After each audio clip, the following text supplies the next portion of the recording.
한 달에 300만 원 버는 사람과 900만 원 버는 사람, 누가 더 행복할까요? 놀랍게도 일정 수준을 넘으면 돈이 더 많아도 행복이 크게 달라지지 않는다는 연구 결과가 있습니다. 그런데도 우리는 그 행복의 문턱을 계속 미래로 미룹니다. 얼마 전 부산에 사는 58세 김성호 씨가 있었습니다. 30년 동안 회사에서 묵묵히 일하며 조금만 더 모으면 편해지겠지라고 믿었죠. 하지만 정년퇴직 후 예상치 못한 질병과 가족의 돌봄 부담이 한꺼번에 닥치자 통장은 빠르게 바닥이 났습니다. 아이러니하게도 평생 돈을 모으며 밀었던 여유와 행복은 단 한 번도 제대로 누려보지 못했습니다. 특히 50대, 60대는 건강과 일자리, 인간관계가 동시에 변하는 시기입니다. 그때까지 조금만 덜하는 생각으로 버티면 결국 돈도, 시간도, 기회도 사라질 수 있습니다.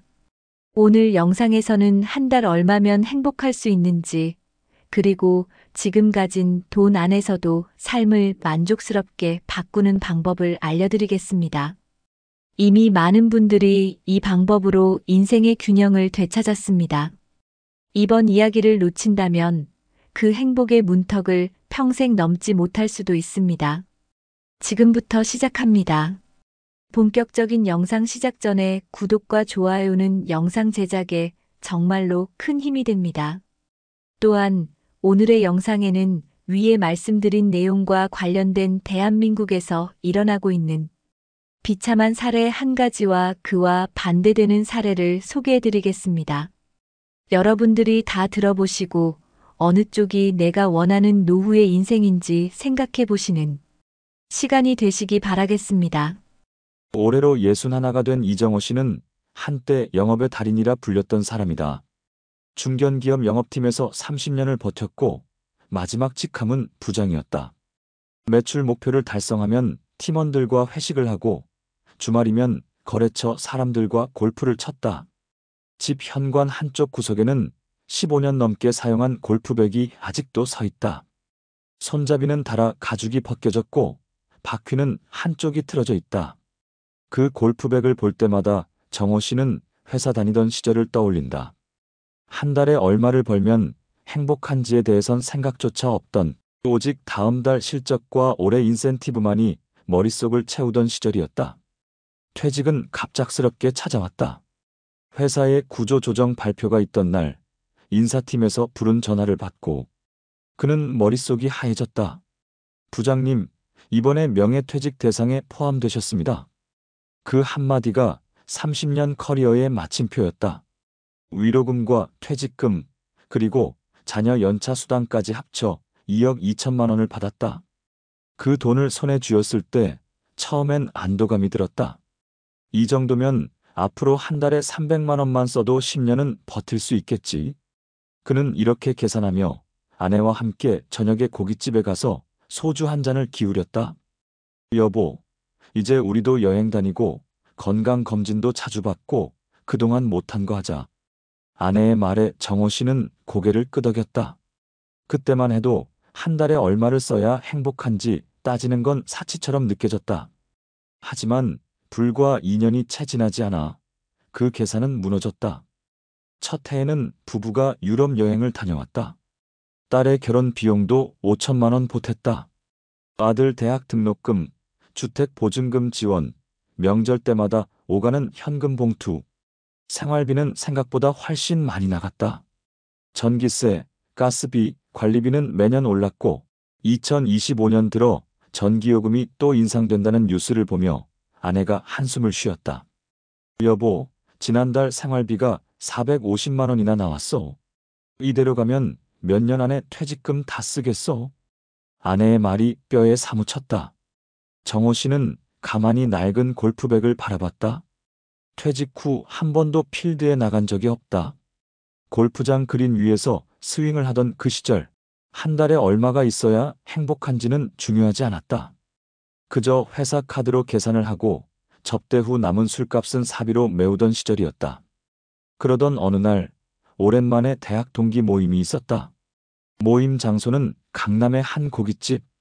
술잔이 오가던 중 친구 박민수 씨가 물었다. 정호야, 요즘 한 달에 얼마나 쓰냐? 난 연금만 받아서 겨우 250으로 버틴다. 정호 씨는 잠시 말이 막혔다. 뭐 한 350쯤? 근데 솔직히 빠듯해. 민수 씨는 고개를 끄덕이며 말했다.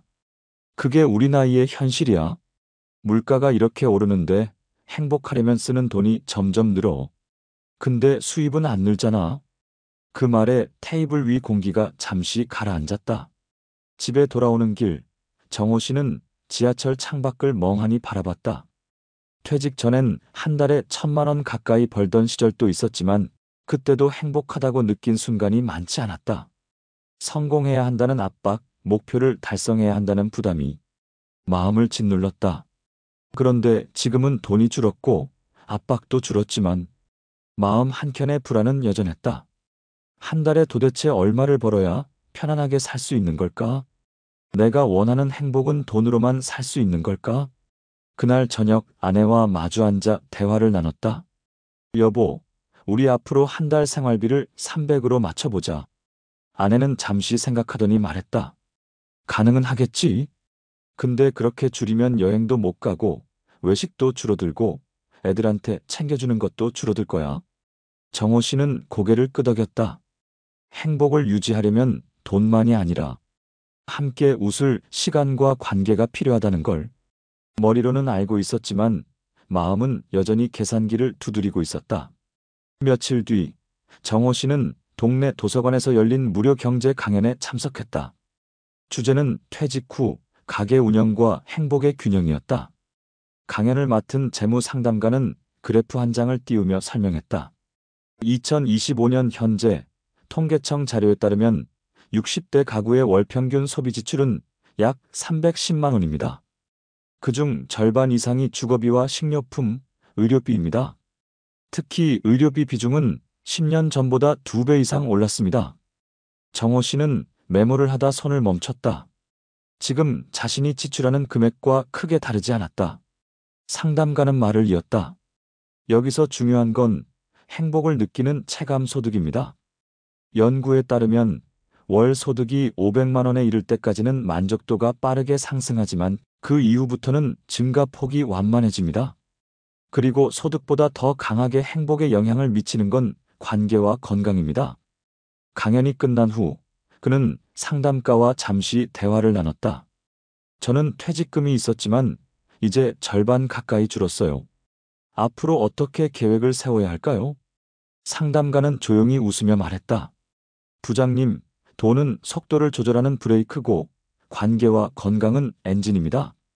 엔진이 멈추면 브레이크가 아무리 좋아도 의미가 없습니다. 한 달에 쓰는 돈을 조금 줄이는 대신 시간을 관계와 건강에 투자해 보세요. 집에 돌아온 정호 씨는 현관에 세워둔 낡은 골프백을 한참 바라봤다. 퇴직 전에는 주말마다 필드에서 사람들을 만나고 웃고 식사를 함께 했다. 이젠 그저 먼지만 쌓여 있었다.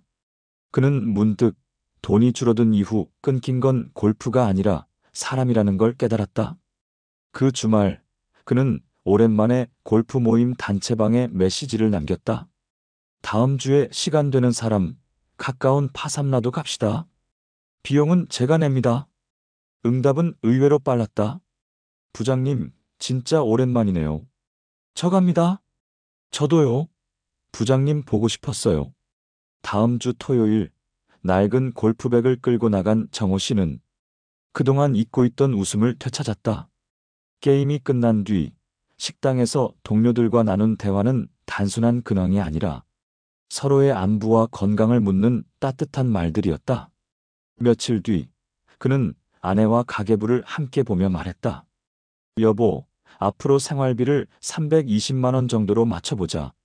대신 매달 20만 원은 우리가 즐길 수 있는 행복 예산으로 쓰자.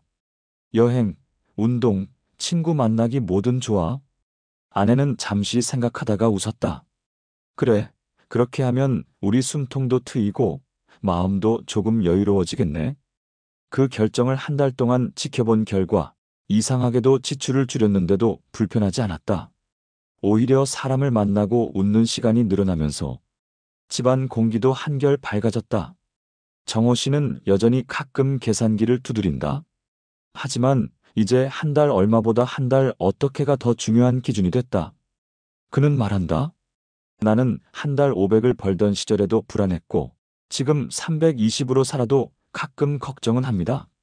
그런데 확실한 건 관계와 건강이 지켜질 때 그 걱정이 훨씬 작아진다는 거예요. 낡은 골프백은 여전히 현관에 서 있다. 하지만 이제 그것은 먼지가 쌓인 과거의 상징이 아니라 다시 사람들과 웃고 살아가겠다는 약속의 증표가 됐다. 여러분, 행복의 문턱은 멀리 있지 않습니다. 한 달에 얼마를 버느냐보다 그 안에서 누구와 어떻게 시간을 보내느냐가 진짜 행복을 결정합니다. 여러분 어떠시나요? 위의 사례는 정말 비참하고 서글픈 인생 아닌가요? 하지만 지금부터 소개해드리는 사례는 정반대의 선택으로 행복한 노후를 보내고 있는 분을 소개해드리겠습니다. 올해 65살이 된 최명수 씨는 퇴직 후에도 여전히 바쁜 일상을 보내고 있다. 하지만 그 바쁨은 생계를 위해 어쩔 수 없이 뛰는 고달픔이 아니라 자신이 원하고 즐기는 일로 채워져 있다. 명수 씨는 30대 초반부터 스스로 세운 3대 원칙을 철저히 지켰다.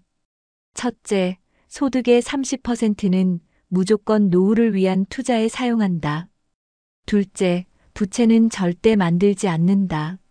셋째, 인간관계와 건강관리는 돈과 동일한 가치로 챙긴다.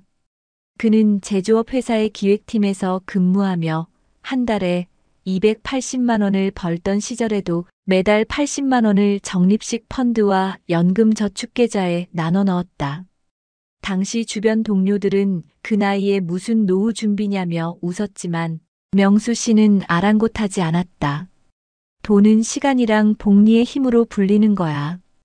이 말은 아버지가 남긴 유일한 재정 조언이었다.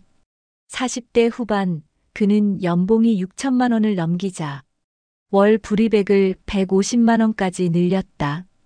그 무렵 부동산 경기가 호황이었지만 명수 씨는 무리해서 아파트를 사지 않았다.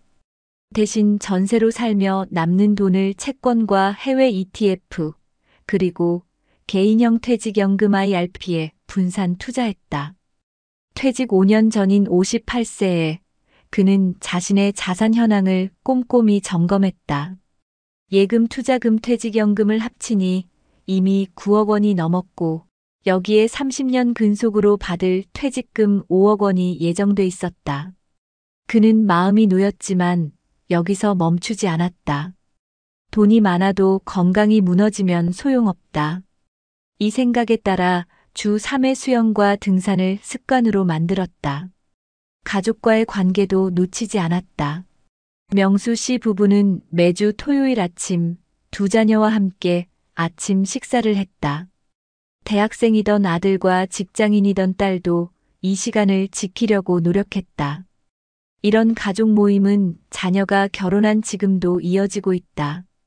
2020년 60세가 되던 해에 그는 계획대로 퇴직했다. 퇴직금 1억 원 중 절반은 안정적인 배당주와 우량 채권에 넣고 나머지는 현금성 자산으로 보유했다. 그 결과 매달 배당과 이자만으로 250만 원 이상이 들어왔다. 여기에 국민연금 150만 원, 퇴직연금에서 매달 받는 200만 원까지 합치면 총월 현금 흐름은 600만 원을 넘었다. 퇴직 후 명수 씨의 하루는 여유롭다. 아침 6시에 일어나 30분간 스트레칭을 하고 아내와 함께 동네 카페에서 커피를 마신다. 주 2회는 영어 회화 스터디에 참여해 해외여행 때 쓸 영어를 연습한다. 그리고 월 1회는 지역 아동센터에서 재능 기부를 한다. 기획팀에서 쌓은 문서 작성과 발표 기술을 아이들의 진로 교육에 활용하는 것이다. 경제적 안정은 그의 대인관계에도 긍정적인 변화를 줬다. 돈 때문에 인간관계를 선택하거나 피할 필요가 없으니 만남이 순수해졌다. 오랜 친구들과의 여행, 부부 동반 모임, 심지어는 동네 주민들과의 작은 음악회까지. 그의 일정표는 웃음으로 가득 차 있다. 건강 관리 또한 철저하다. 매년 정기 건강검진을 받고 식단은 70% 채소 위주로 유지한다. 체중은 30대 이후 큰 변동이 없고 의사의 말로는 60대 평균보다 10년은 젊다는 평가를 듣는다. 이 모든 준비가 가능했던 건 그가 돈을 쓸 때와 모을 때를 명확히 구분했기 때문이다. 필요한 곳에는 과감히 쓰되 허영이나 순간적인 욕심에는 철저히 선을 그었다. 예를 들어 동료들이 새 차를 뽑을 때도 그는 10년 된 중형차를 끝까지 타고 다녔다. 그 대신 남는 돈으로 해외 인덱스 펀드를 사모았다. 지금 그의 자산은 15억 원을 훌쩍 넘는다. 그러나 그는 이렇게 말한다. 이 숫자가 중요한 게 아니에요. 중요한 건 이 돈이 제 삶을 지켜줄 수 있다는 확신입니다. 그리고 덕분에 저는 하루하루를 계획대로 살고 있죠. 지난 가을, 명수 씨 부부는 스페인 산티아고 순례길을 걸었다. 한 달 동안 이어진 그 여행에서 그는 하루 예산을 10만 원으로 정하고 철저히 지켰다. 돈보다 경험과 시간을 풍성하게 쓰는 법을 알았기에 조금도 아쉽지 않았다. 귀국 후 그는 자녀들에게 노후 준비에 관한 긴 이메일을 보냈다. 돈은 오래 걸려서 모이지만 마음은 하루아침에 무너질 수 있다. 그래서 돈과 마음을 같이 준비해야 한다. 그 말은 그가 지난 35년간 지켜온 삶의 철학이자 지금의 행복한 노후를 만든 비결이었다. 여러분, 해외 연구들을 보면요. 한 달 얼마면 행복할까? 라는 질문에 뚜렷한 정답은 없습니다. 그런데 흥미로운 건 수많은 국가와 수백만 명을 대상으로 한 설문과 실험에서 비슷한 흐름이 나타난다는 겁니다. 소득이 늘면 당연히 생활이 편해지고 만족도도 올라갑니다. 하지만 그 행복의 곡선이 똑바로 계속 올라가는 게 아니라 점점 완만해지는 거죠. 쉽게 말해 1,000만 원을 벌 때 느끼는 행복의 변화가 그 다음에 1,500만 원을 벌 때의 변화보다 훨씬 크다는 겁니다. 세계 행복 보고서에서도요. 소득만으로는 개인이나 국가의 행복 격차를 다 설명할 수 없다고 말합니다. 거기에 사회적 지지, 건강 수명, 선택의 자유, 신뢰, 그리고 관용 같은 요소들이 함께 작용하고 이게 경기 변동이 있어도 꽤 안정적으로 행복을 받쳐주는 역할을 한다고 해요. 또 유럽과 북미의 장기 추적 조사에서는 은퇴를 하면 직장에서의 느슨한 관계는 줄지만 가족이나 친구처럼 가까운 관계의 대화와 만남은 오히려 늘어난다고 합니다. 네트워크의 크기보다 질이 중요해지는 거죠. 건강돌봄 비용 통계도 빼놓을 수 없습니다. OECD 자료에 따르면 고령화가 빠른 나라일수록 의료비와 장기요양 지출이 가계에서 차지하는 비중이 높아지고 있습니다. 특히 장기요양이 필요한 경우 중위소득의 절반 이상이 돌봄 비용으로 빠져나가는 경우도 있죠. 그렇다 보니 같은 소득이라도 의료비 지출이 많은 사람은 생활 만족도가 크게 떨어집니다. 금융 쪽에서도 중요한 지표가 있어요. 은퇴 초기에 큰 폭의 투자 손실을 보면 평생 평균 수익률이 같더라도 자산이 빨리 고갈될 가능성이 커진다는 겁니다. 그래서 현금 흐름의 안정성과 지출 변동 관리가 체감 안정감에 직결됩니다. 반대로 관계와 시간 여유에 관한 연구에서는 소득과 상관없이 시간이 넉넉하다고 느끼는 사람이 스트레스가 낮고 생활 만족도가 높다고 나옵니다. 퇴직 전후의 봉사활동, 동호회, 가족 돌봄처럼 의미 있는 활동에 시간을 쓰는 사람들은 외로움과 우울감이 확연히 낮았다는 결과도 있습니다. 결국 해외 통계와 연구들이 공통적으로 말하는 건 이겁니다. 얼마를 버느냐보다 어떤 관계망과 시간 구조 안에서 그 돈을 쓰고 벌고 지키느냐. 이게 노후의 체감 행복과 안정감을 가르는 핵심이라는 거죠. 여러분, 그렇다면 이런 노후 재정 불안과 관계 건강의 위기를 줄이려면 어떻게 해야 할까요? 전문가들은 첫째, 지출 구조를 단순화하고 예측 가능하게 만드는 것이 가장 우선이라고 말합니다. 돈이 많아도 매달 쓰는 패턴이 들쭉날쭉하면 불안이 커지고 작은 지출 충격에도 심리적으로 흔들릴 수 있기 때문입니다. 이를 위해 재무 설계 단계에서 생활비, 건강의료비, 관계여가비를 세 가지 큰 틀로 나눠 관리하라고 조언합니다. 둘째, 관계와 건강에 시간을 먼저 배정하는 습관이 필요합니다. 돈은 잃으면 다시 벌 수 있지만 관계와 건강은 한번 무너지면 회복이 어렵기 때문입니다. 실제로 국내 여러 지자체에서는 노인의 사회적 연결망을 지키기 위해 다양한 프로그램을 운영하고 있습니다. 예를 들어 서울시는 서울시 어르신 돌봄 종합센터를 통해 65세 이상 어르신을 대상으로 무료 건강 상담, 치매 조기 검진 주 1회 방문 말벗 서비스를 제공합니다.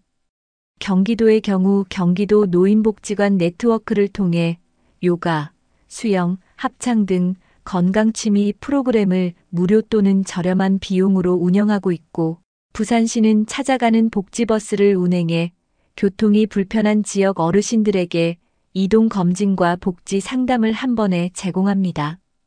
또 전라남도의 마을 단위 경로당 행복학교는 경로당을 단순한 휴식 공간이 아닌 배움과 교류의 장으로 바꿔 주 3회 이상 건강체조, 스마트폰 교육, 마을 역사 기록 활동 등을 진행합니다. 이런 프로그램들은 단순히 무료 혜택을 주는 것 이상의 효과가 있습니다. 사람들을 모이게 하고 대화를 만들고 몸을 움직이게 하면서 정신 건강과 신체 건강을 동시에 지키는 거죠. 해외에서도 우리와 비슷한 문제를 해결하기 위해 다양한 정책과 제도를 시행 중입니다. 일본은 2000년부터 개호보험 제도를 도입해 40세 이상 국민이 보험료를 내고 65세 이상이 되면 소득 수준에 따라 장기요양 서비스를 저렴하게 이용할 수 있도록 했습니다. 덕분에 가족의 돌봄 부담이 줄고 요양 서비스 접근성이 높아졌습니다. 독일은 PFLEGVERSICHERUNG 간병보험 제도를 운영해 돌봄이 필요한 사람이 원하는 형태의 지원현금 지급, 돌봄 서비스, 주거 개조 비용 지원 등을 선택할 수 있게 하고 있습니다. 특히 이 제도는 재택 돌봄을 우선시해 가능하면 노인이 익숙한 집과 동네에서 지낼 수 있도록 돕는 것을 목표로 합니다. 미국 일부 주에서는 타임뱅크라는 제도를 활성화하고 있는데, 이는 돌봄 말벗 집안일 지원 같은 시간을 제공하면 그 시간을 적립해 두었다가 나중에 자신이 필요할 때 같은 형태의 도움을 받을 수 있는 상호부조 시스템입니다. 이런 제도는 돈이 아니라 시간을 통화처럼 쓰는 방식이라 경제적 부담 없이 관계망을 확장할 수 있다는 장점이 있습니다. 결국 전문가들은 공통적으로 말합니다. 재정 계획은 돈의 액수보다 예측 가능성을 높이고 삶의 만족은 관계와 건강의 질을 끌어올려야 합니다.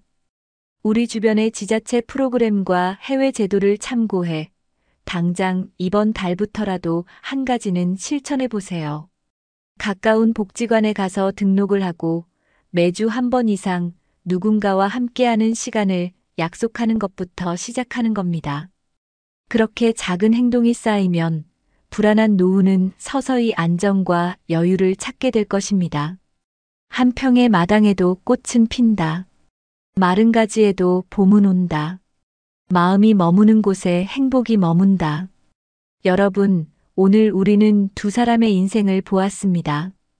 퇴직금을 손에 쥐었지만 계획 없이 흘려보내고 관계와 건강마저 잃어버린 사람. 그리고 수십 년 동안 한 달의 일부를 아껴 모으고 관계와 건강을 함께 갖고 온 사람. 둘 다 같은 세월을 살아왔지만 노후의 표정은 너무나 달랐습니다. 첫 번째 사람의 하루는 걱정과 후회로 시작해 불안과 외로움으로 끝납니다. 언제 통장이 비어버릴지 모르는 두려움, 아침에 눈을 떴을 때 맞이하는 건 고요가 아니라 고립입니다. 과거엔 바쁘다는 이유로 미뤘던 행복이 이제는 돈이 없어서 손이 닿지 않는 거죠. 반면 두 번째 사람의 하루는 소박하지만 단단합니다. 생활비와 여유 자금을 분리해 불안을 줄이고 건강을 지키는 습관과 함께 사람을 잃지 않으니 매일의 시간이 삶을 지탱해 줍니다. 아침 햇살 아래서 마시는 한 잔의 커피도 오래된 친구와의 통화도 그에겐 값으로 매길 수 없는 자산이 됩니다. 우리가 오늘 이 이야기를 나눈 이유는 단 하나입니다. 행복한 노후는 저절로 오지 않는다는 걸, 그리고 그 시작은 거창한 변화가 아니라 작은 선택과 습관의 차이라는 걸 잊지 않기 위해서입니다. 여러분, 지금이라도 늦지 않았습니다. 매달 쓰는 돈을 한번 점검해보고 오래 연락하지 못한 친구에게 전화를 걸어 안부를 묻고 하루에 단 20분이라도 내 몸을 위해 시간을 쓰는 것부터 시작해보세요. 우리가 선택한 오늘이 미래의 우리를 웃게 만들 수도 울게 만들 수도 있습니다. 그렇다면 여러분은 어떤 노후를 선택하시겠습니까? 저는 여러분이 그리고 저 자신이 마른 가지에도 봄을 피울 수 있는 삶을 선택하길 바랍니다. 자식 얼굴을 1년 넘게 못 본 아버지, 왜 이렇게 됐을까요? 자식에게 평생을 바쳤지만 지금은 서로 눈도 못 마주친 채 지내고 있다면 믿으시겠습니까? 최근 한 62세 남성이 제게 털어놓았습니다. 직장에서 은퇴하자마자 모아둔 퇴직금 일부를 아들에게 학원비와 결혼자금으로 지원했지만 정작 본인은 생활비가 부족해 다시 마트에서 박스를 나르고 있다고요. 그런데 그 아들은 지금 연락을 끊고 자유롭게 살겠다며 멀리 떠났답니다. 이건 남의 얘기가 아닙니다. 통계에 따르면 우리나라 성인 자녀 10명 중 7명은 여전히 부모에게 경제적으로 기대고 있고 이로 인해 부모 세대의 은퇴 시기가 계속 늦춰지고 있습니다. 문제는 이 과정에서 부모와 자녀 사이의 대화와 친밀감이 사라진다는 겁니다. 이 영상에서 우리는 왜 이런 일이 벌어지는지, 그리고 어떻게 하면 자녀와의 관계를 지키면서도 내 노후를 지킬 수 있는지에 대해 이야기하려 합니다. 지금 보지 않으면 나중에 같은 후회를 하게 될지도 모릅니다. 본격적인 영상 시작 전에 구독과 좋아요는 영상 제작에 정말로 큰 힘이 됩니다. 또한 오늘의 영상에는 위에 말씀드린 내용과 관련된 대한민국에서 일어나고 있는 비참한 사례 한 가지와 그와 반대되는 사례를 소개해드리겠습니다. 여러분들이 다 들어보시고 어느 쪽이 내가 원하는 노후의 인생인지 생각해보시는 시간이 되시기 바라겠습니다.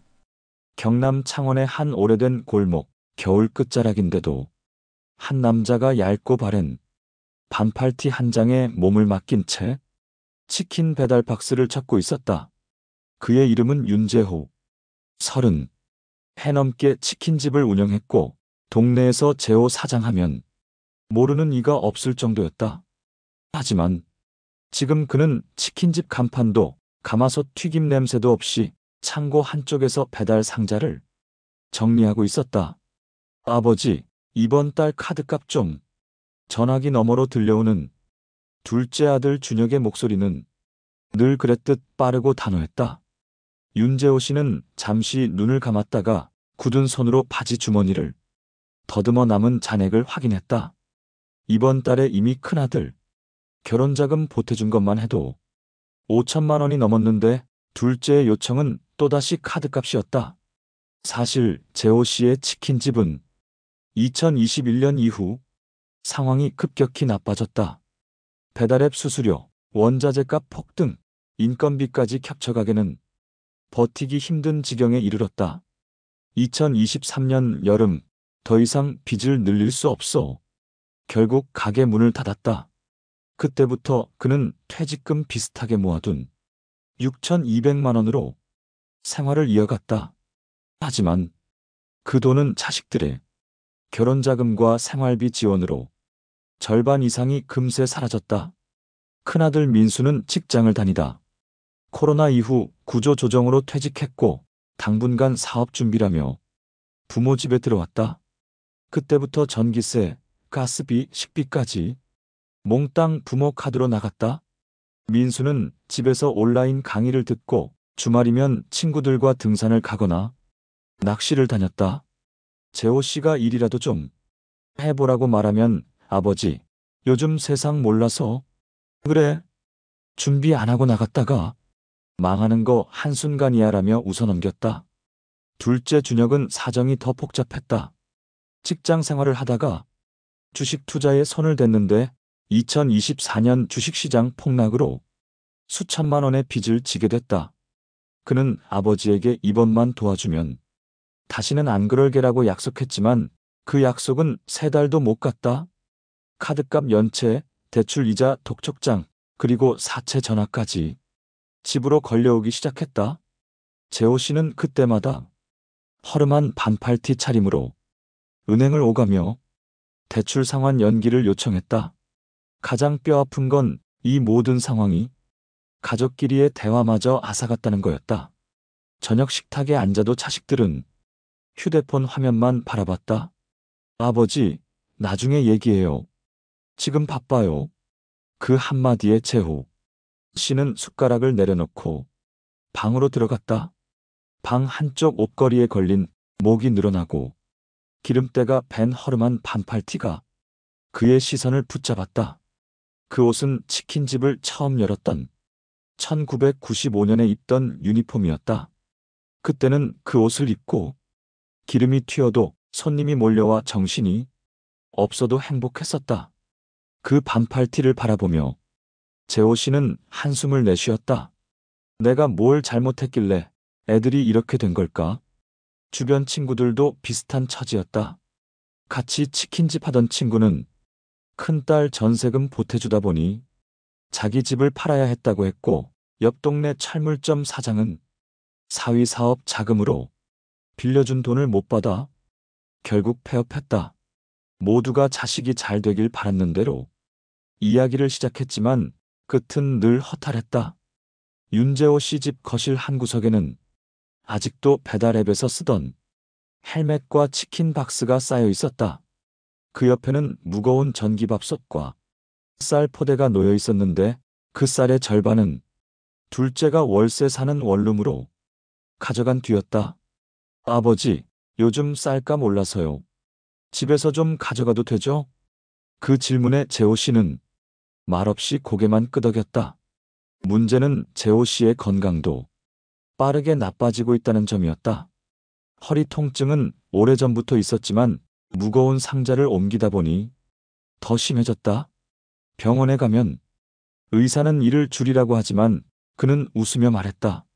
일 안 하면 카드값이 못 막아요, 선생님. 의사도 더 이상 뭐라 할 수 없었다.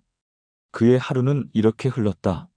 새벽 5시에 눈을 떠 편의점 아르바이트로 4시간 근무, 오전 10시부터 오후 5시까지 창고에서 상자 정리, 저녁에는 배달 대행으로 동네를 누빈다. 그렇게 하루가 끝나면 손목과 어깨는 욱신거렸지만 통장 잔액은 여전히 바닥을 쳤다.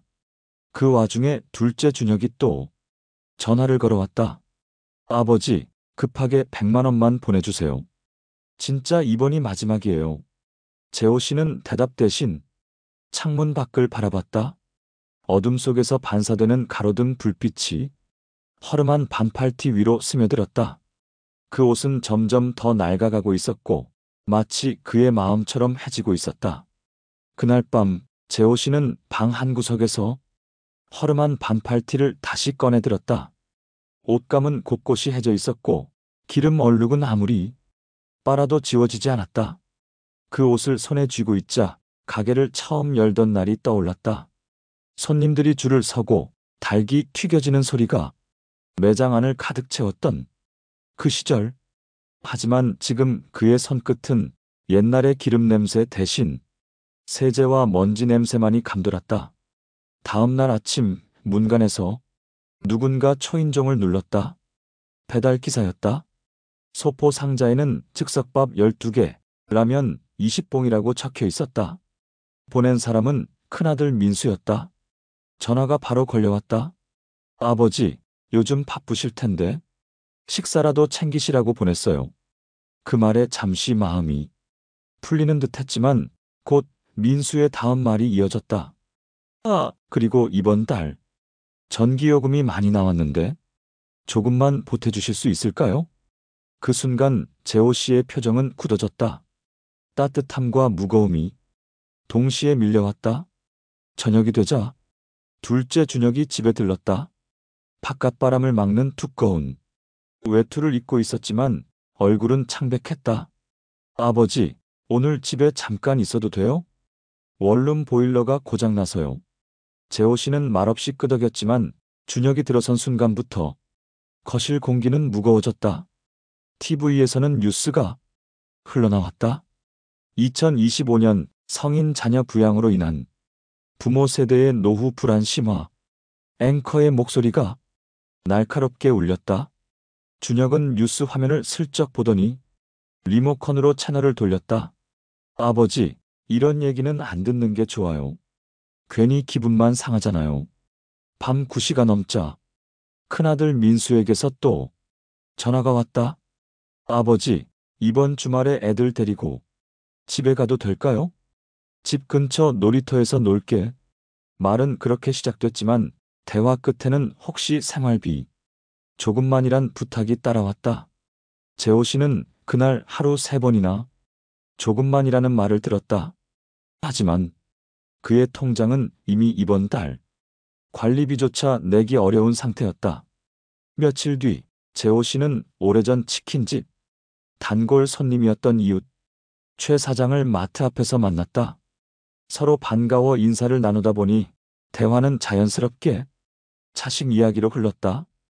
우리 아들도 40이 넘었는데 아직도 집에서 나갈 생각을 안 해요. 내가 그만 지원하겠다고 했더니 화를 내더군요. 효도는 바라지도 않는데. 그 말에 재호 씨는 씁쓸하게 웃었다. 서로의 이야기가 너무 닮아 있었기 때문이다. 그날 밤 재호 씨는 허름한 반팔티를 입고 주방에 섰다. 둘째 준혁이 가져온 라면을 끓이고 김치를 꺼내 작은 접시에 담았다. 방에서 나오던 준혁이 그 모습을 보고 중얼거렸다. 아버지, 이렇게 사시는 거 보면 마음이 좀 그렇네요. 재호 씨는 젓가락을 들며 웃어 보였다. 마음만 그렇고 행동은 그대로잖냐. 그 말에 준혁은 아무 대꾸도 하지 않았다. 주말이 되자 큰아들 민수가 아이 둘을 데리고 왔다. 거실에는 아이들의 웃음소리가 가득했지만 그 뒤편에 놓인 전기세, 고지서와 카드 연체 독촉장이 재호 씨의 눈에 밟혔다. 손주들이 놀다 흘린 과자 부스러기 위로 바람결에 반팔티가 살짝 흔들렸다. 그 옷은 여전히 과거와 현재를 잇는 유일한 증거처럼 그 자리에 걸려 있었다. 밤이 깊어지자 민수 부부가 거실에서 재호 씨와 마주 앉았다. 아버지, 죄송하지만 다음 달에 전세 계약 연장이 있는데 보증금이 좀 모자랍니다. 민수의 말이 끝나자 재호 씨는 천천히 숨을 내쉬었다. 내가 가진 게 이제 얼마 남지 않았다. 그거 주고 나면 나도 더는 못 버틴다. 그 말을 들은 민수의 아내는 잠시 고개를 숙였다. 알아요. 그런데 지금은 정말 방법이 없어요. 그날 밤 재호 씨는 거실 불을 끄고 허름한 반팔티를 조심스럽게 접어 서랍에 넣었다. 그 옷을 다시 꺼내 입을 날이 올지 아니면 그냥 추억 속에만 남게 될지 알 수 없었다. 하지만 한 가지는 분명했다. 그의 삶은 여전히 자식들의 필요와 부탁 사이에서 흔들리고 있었다. 그리고 그 흔들림은 그의 몸보다도 마음을 더 깊이 지치게 만들고 있었다. 여러분 어떠시나요? 위의 사례는 정말 비참하고 서글픈 인생 아닌가요? 하지만 지금부터 소개해드리는 사례는 정반대의 선택으로 행복한 노후를 보내고 있는 분을 소개해드리겠습니다. 경기도 용인시의 한 아파트 단지, 봄 햇살이 들어오는 거실 창가에서 67세 정해철 씨는 커피를 내리고 있었다. 은은한 원두 향이 집안을 채우자 아내 김순자 씨가 미소를 지으며 식탁에 앉았다. 이 부부는 매일 아침을 함께 시작하는 게 습관이었다. 서로의 하루 계획을 이야기하고 필요한 일정을 조율하며 시간을 보낸다. 정해철 씨는 35년간 중견 전자부품 제조업체에서 생산관리 부장으로 근무했다. 정년퇴직은 63세에 했지만 그는 그보다 훨씬 전인 50대 초반부터 노후 준비를 본격적으로 시작했다. 은퇴는 예고 없이 오는 거야. 준비 안 하면 남은 인생이 길어도 힘들게 살 수밖에 없어. 그가 늘 후배들에게 하던 말이었다. 그의 준비는 단순한 저축이 아니었다. 첫째, 생활비와 별도로 매달 150만 원을 노후 전용 적립식 펀드에 넣었고, 둘째, 55세부터는 국민연금 수령 시기를 늦춰 월 수령액을 최대한 늘리는 전략을 썼다. 셋째, 40대 중반부터는 금융 자산의 절반을 안정형 채권과 배당주 위주로 운용해 경기 변동에도 흔들리지 않도록 했다. 부부의 가장 큰 원칙은 자녀에게 무리한 지원을 하지 않는다였다. 아들 38과 딸 35 모두 대학 등록금까지만 지원했고 결혼 자금은 직접 마련하도록 했다. 처음엔 불만이 많았죠. 다른 친구들은 부모가 집도 해주고 차도 사주는데 정 씨는 웃으며 당시를 회상했다. 하지만 덕분에 애들이 스스로 계획 세우고 대출 상환도 책임지면서 훨씬 단단해졌어요. 은퇴 후 그의 월 소득 구조는 안정적이었다. 국민연금 월 190만 원, 개인연금 월 80만 원, 그리고 배당금이 분기마다 평균 150만 원씩 들어왔다. 아파트는 이미 대출 없이 자기 소유였고 5년 전엔 상가 건물 일부를 매입해 매달 100만 원가량의 임대료도 받았다. 모든 수입은 부부 생활비 250만 원을 제외하고는 다시 재투자하거나 여행 자금으로 모았다. 특히 그는 건강 관리에도 철저했다. 퇴직 후 매일 오전엔 단지 내 피트니스 센터에서 1시간 근력 운동을 하고 오후에는 근처 하천을 따라 걷는 게 일과였다. 돈만 있으면 뭐해요? 몸이 버텨줘야 즐길 수 있는 거죠. 그는 60대 들어 체중을 8kg 감량했고 혈압과 혈당도 정상 범위를 유지했다. 이 부부가 가장 행복을 느끼는 순간은 원하는 사람과 원하는 시간에 만나고 돌아올 수 있는 자유다. 올해 초에도 부산에 사는 대학 동창 부부와 2박 3일 여행을 다녀왔는데 숙소 예약부터 식사, 관광까지 모두 느긋하게 즐겼다. 누군가의 부탁 때문에 무리하게 돈을 쓰거나 억지로 시간을 쪼개는 일은 이제 없어요. 이 자유는 철저한 계획과 거절할 줄 아는 용기에서 비롯됐다. 물론 자녀와의 관계도 돈 문제로 틀어진 적이 없다. 딸이 결혼 후 첫 집을 구할 때 보증금 일부를 지원해달라는 부탁을 했지만 정 씨는 조건을 달았다. 3년 안에 전액 상환할 것. 딸 부부는 처음엔 부담스러워했지만 약속을 지켰고 그 과정에서 재정 관리 능력이 크게 늘었다. 지금은 오히려 부모에게 이제부턴 저희가 여행 경비 드릴게요라고 말할 정도다. 정 씨는 주변 지인들의 힘든 이야기를 들을 때마다 마음이 무겁다. 친구 중 한 명은 아들에게 수억 원을 빌려줬다가 못 받고 집까지 팔아 전세로 이사했다. 또 다른 지인은 은퇴 후 연금을 전부 아들 사업자금으로 쓰고 지금은 경비 일을 한다. 그 친구들이 저를 부러워하는데 사실 특별한 건 없어요. 다만 자식과 돈 문제는 선을 지키고 노후 자산은 어떤 경우에도 건드리지 않은 것뿐이죠. 이런 원칙 덕분에 그는 67세인 지금도 한 달에 2번은 아내와 공연을 보고 계절이 바뀔 때마다 국내 여행을 다닌다. 부부는 올해 가을 3주 일정으로 유럽 여행을 계획 중이다. 모든 경비는 이미 여행 적립 통장에서 준비됐고 비행기 표와 숙소 예약까지 마쳤다. 정해철 씨는 말했다. 노후가 편안하려면 먼저 내 삶의 기둥을 세워야 해요. 그 기둥은 돈과 건강, 그리고 자존심이죠. 자식 사랑과 노후 준비는 서로 반대되는 게 아닙니다. 제대로 준비하면 둘 다 지킬 수 있어요. 그의 거실 책장 한쪽에는 은퇴 후 30년이라는 제목의 노트가 꽂혀 있다. 그 속에는 매년 수정하는 재정 계획표와 건강 기록, 하고 싶은 일 목록이 빼곡히 적혀 있었다. 정해철 씨는 그 노트를 꺼내 다음 달 계획을 점검하며 창밖의 봄 햇살을 바라봤다.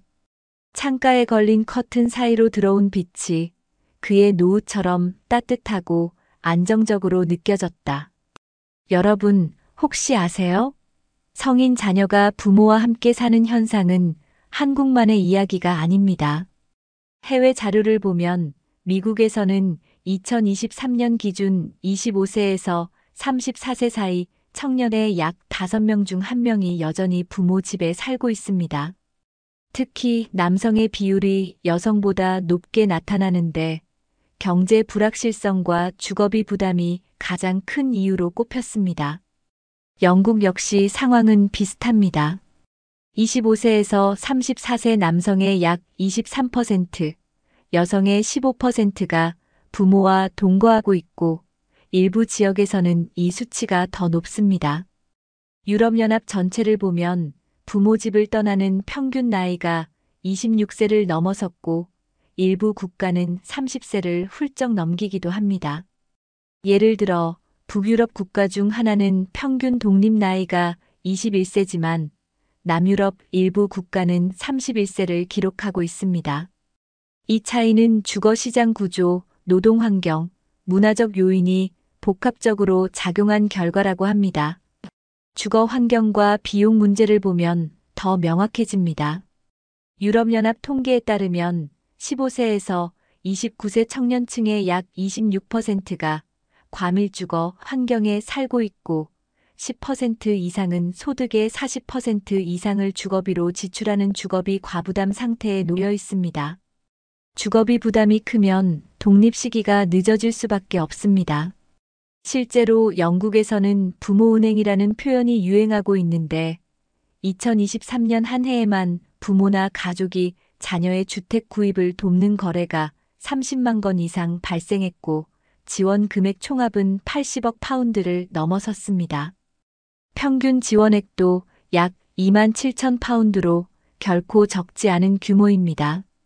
이처럼 부모의 자산이 자녀의 주거 진입에 직결되는 구조는 단기적으로는 도움이 되지만 장기적으로는 부모의 노후 재정을 줄이고 세대 간 자산 격차를 확대하는 부작용을 낳을 수 있다는 지적이 이어지고 있습니다. 미국 설문조사에서도 흥미로운 결과가 나왔습니다. 부모와 함께 사는 청년들의 다수는 재정적으로는 분명 도움이 된다고 답했지만 동시에 사회적 관계 형성, 자율성, 경력 개발 측면에서는 손해를 보고 있다고 응답했습니다. 즉, 경제적 안정과 개인의 독립성 사이에 뚜렷한 긴장 관계가 있다는 겁니다. 일본의 경우에는 이 문제를 더 심각하게 보고 있습니다. 성인 자녀가 장기간 부모와 함께 살며 경제적으로 의존하는 현상이 고령 부모의 생활 안정과 건강, 돌봄 부담에 직접적인 악영향을 주고 있다는 사실이 드러나면서 8050 문제라는 이름으로 공식 사회 문제로 다루고 있습니다. 이는 부모가 80대, 자녀가 50대가 되어도 여전히 한 집에서 살며 부모 재정에 의존하는 상황을 가리킵니다. 국제기구와 해외 연구기관들은 공통적으로 이런 현상이 단순한 가족 문화 차원의 문제가 아니라고 말합니다. 주거비 상승, 고용 불안정, 비정규직 확대, 경기 변동 등이 복합적으로 맞물려 청년 세대의 독립을 늦추고 그로 인해 부모 세대의 은퇴 시점과 노후 재정 계획이 흔들린다는 겁니다.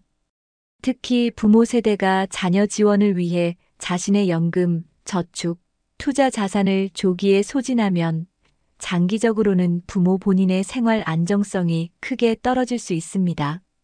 그 결과 은퇴를 늦추거나 건강이 악화된 상태에서도 일을 이어가야 하는 사례가 늘어납니다. 또한 해외 통계는 부모의 지갑이 자녀의 삶의 궤적에 얼마나 직접적인 영향을 미치는지 잘 보여줍니다. 가족 지원이 있는 청년은 주거 진입과 결혼, 출산을 상대적으로 빠르게 경험하지만 지원이 없는 청년은 이 모든 과정이 수년씩 늦어집니다. 이는 사회 전반의 인구 구조와 경제 흐름에도 파급 효과를 미칩니다. 특히 영국과 일부 유럽 국가에서는 가족 지원이 부동산 시장 가격을 떠받치는 요인으로 분석되기도 합니다. 자녀가 부모의 지원을 받는 것이 당연시되는 구조에서는 부모 세대가 지원할 여력이 없을 경우 그 자녀는 구조적으로 불리한 위치에 놓이게 됩니다. 결국 해외 여러 나라의 자료가 공통적으로 말하는 건 하나입니다. 세대 간 지원은 필요하지만 과도한 의존은 부모와 자녀 모두의 미래를 갉아먹는다는 사실입니다. 부모의 노후 안정성과 자녀의 독립 사이의 균형이 무너지면 앞서 이야기한 사례처럼 부모는 경제적 정서적 부담에 시달리고 자녀는 자기 삶의 방향을 스스로 개척할 기회를 잃게 됩니다.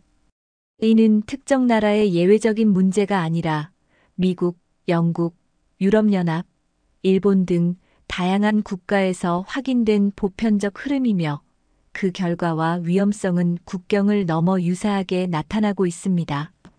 그렇다면 이 문제를 풀기 위해선 구체적이고 지속 가능한 대책이 필요합니다. 국내 전문가들은 부모와 자녀 모두가 재정 독립을 목표로 한 장기 계획을 세워야 하며 이를 지원하는 사회적 장치가 병행되어야 한다고 강조합니다. 실제로 대한민국의 여러 지자체에서는 노인의 경제 적사회적 자립을 돕는 다양한 프로그램을 운영하고 있습니다. 예를 들어 서울시는 어르신 맞춤형 일자리 사업을 통해 만 65세 이상 노인에게 경비도서관 관리 공공환경 미화 등 연간 약 5만 개의 일자리를 제공합니다. 부산시는 신중년 경력형 일자리 사업을 추진해 60세 이상 퇴직자들이 전문 경력을 살려 사회서비스, 지역행정, 멘토링 분야에 재취업할 수 있도록 돕고 있습니다. 또한 경기도는 노인 사회활동 지원 사업을 통해 매년 약 9만 명의 어르신이 월 30만 원 내외의 활동비를 받으며 지역사회 봉사, 돌봄 서비스, 공공시설 관리 등에 참여하도록 하고 있습니다. 이러한 프로그램은 단순히 경제적 보탬을 주는 것에 그치지 않고 사회적 고립을 예방하고 정신 건강을 유지하는 데도 효과가 큽니다.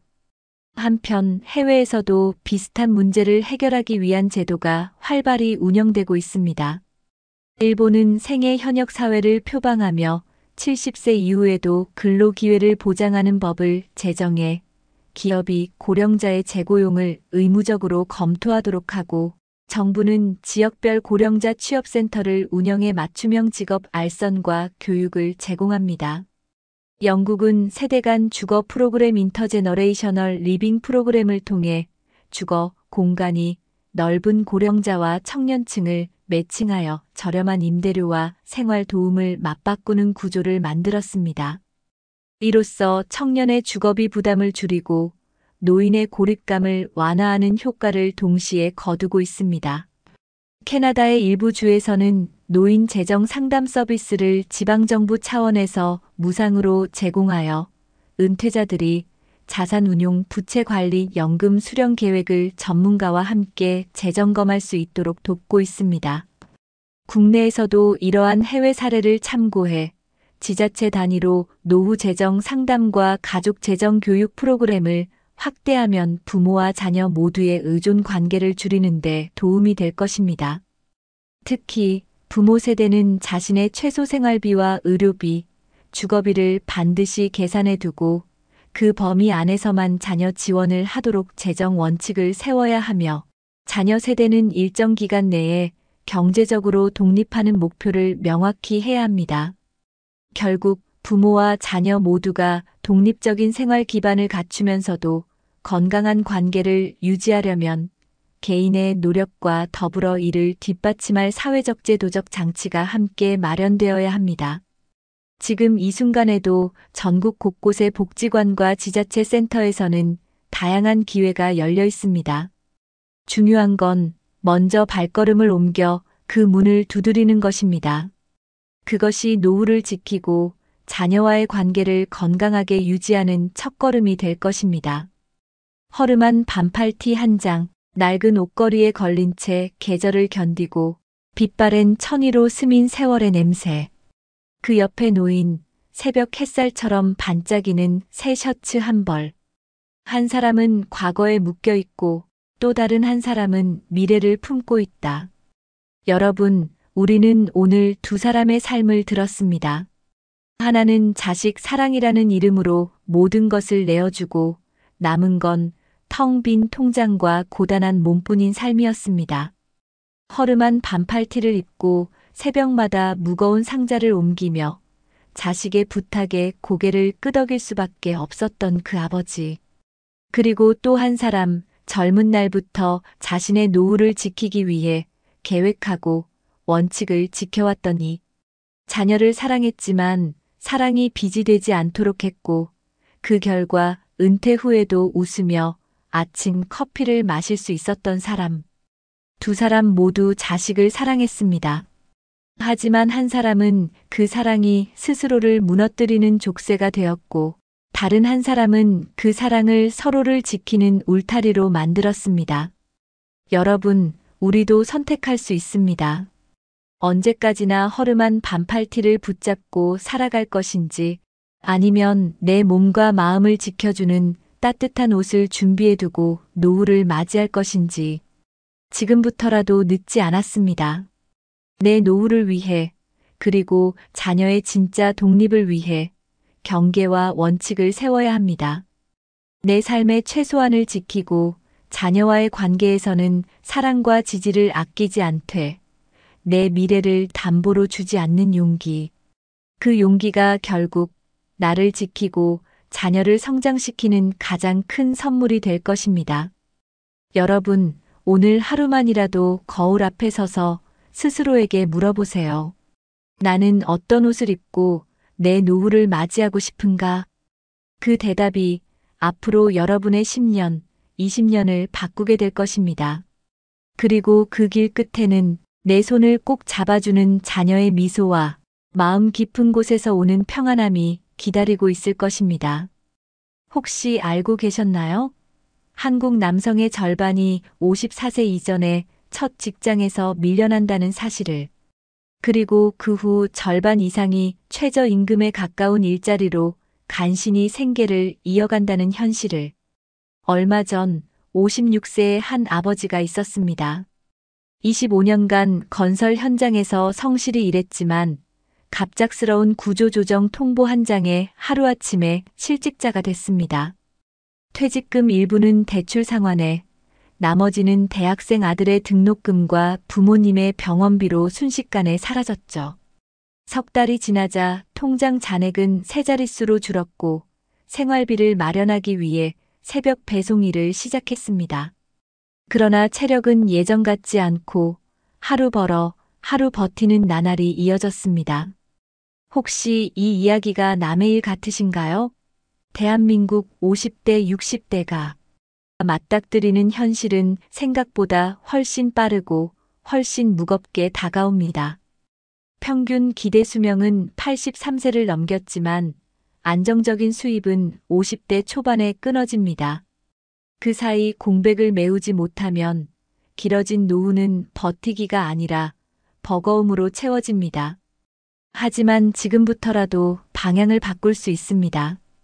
이미 많은 분들이 교환 가치를 키워 재취업의 벽을 넘고 노후의 빈칸을 채우고 있습니다. 오늘 영상 끝까지 보시면 앞으로 20년을 지킬 수 있는 생존 전략을 손에 넣게 될 겁니다. 늦었다고 생각하는 순간 기회는 더 멀어집니다. 지금 시작하지 않으면 평생 후회할 수 있습니다. 본격적인 영상 시작 전에 구독과 좋아요는 영상 제작에 정말로 큰 힘이 됩니다. 또한 오늘의 영상에는 위에 말씀드린 내용과 관련된 대한민국에서 일어나고 있는 비참한 사례 한 가지와 그와 반대되는 사례를 소개해드리겠습니다.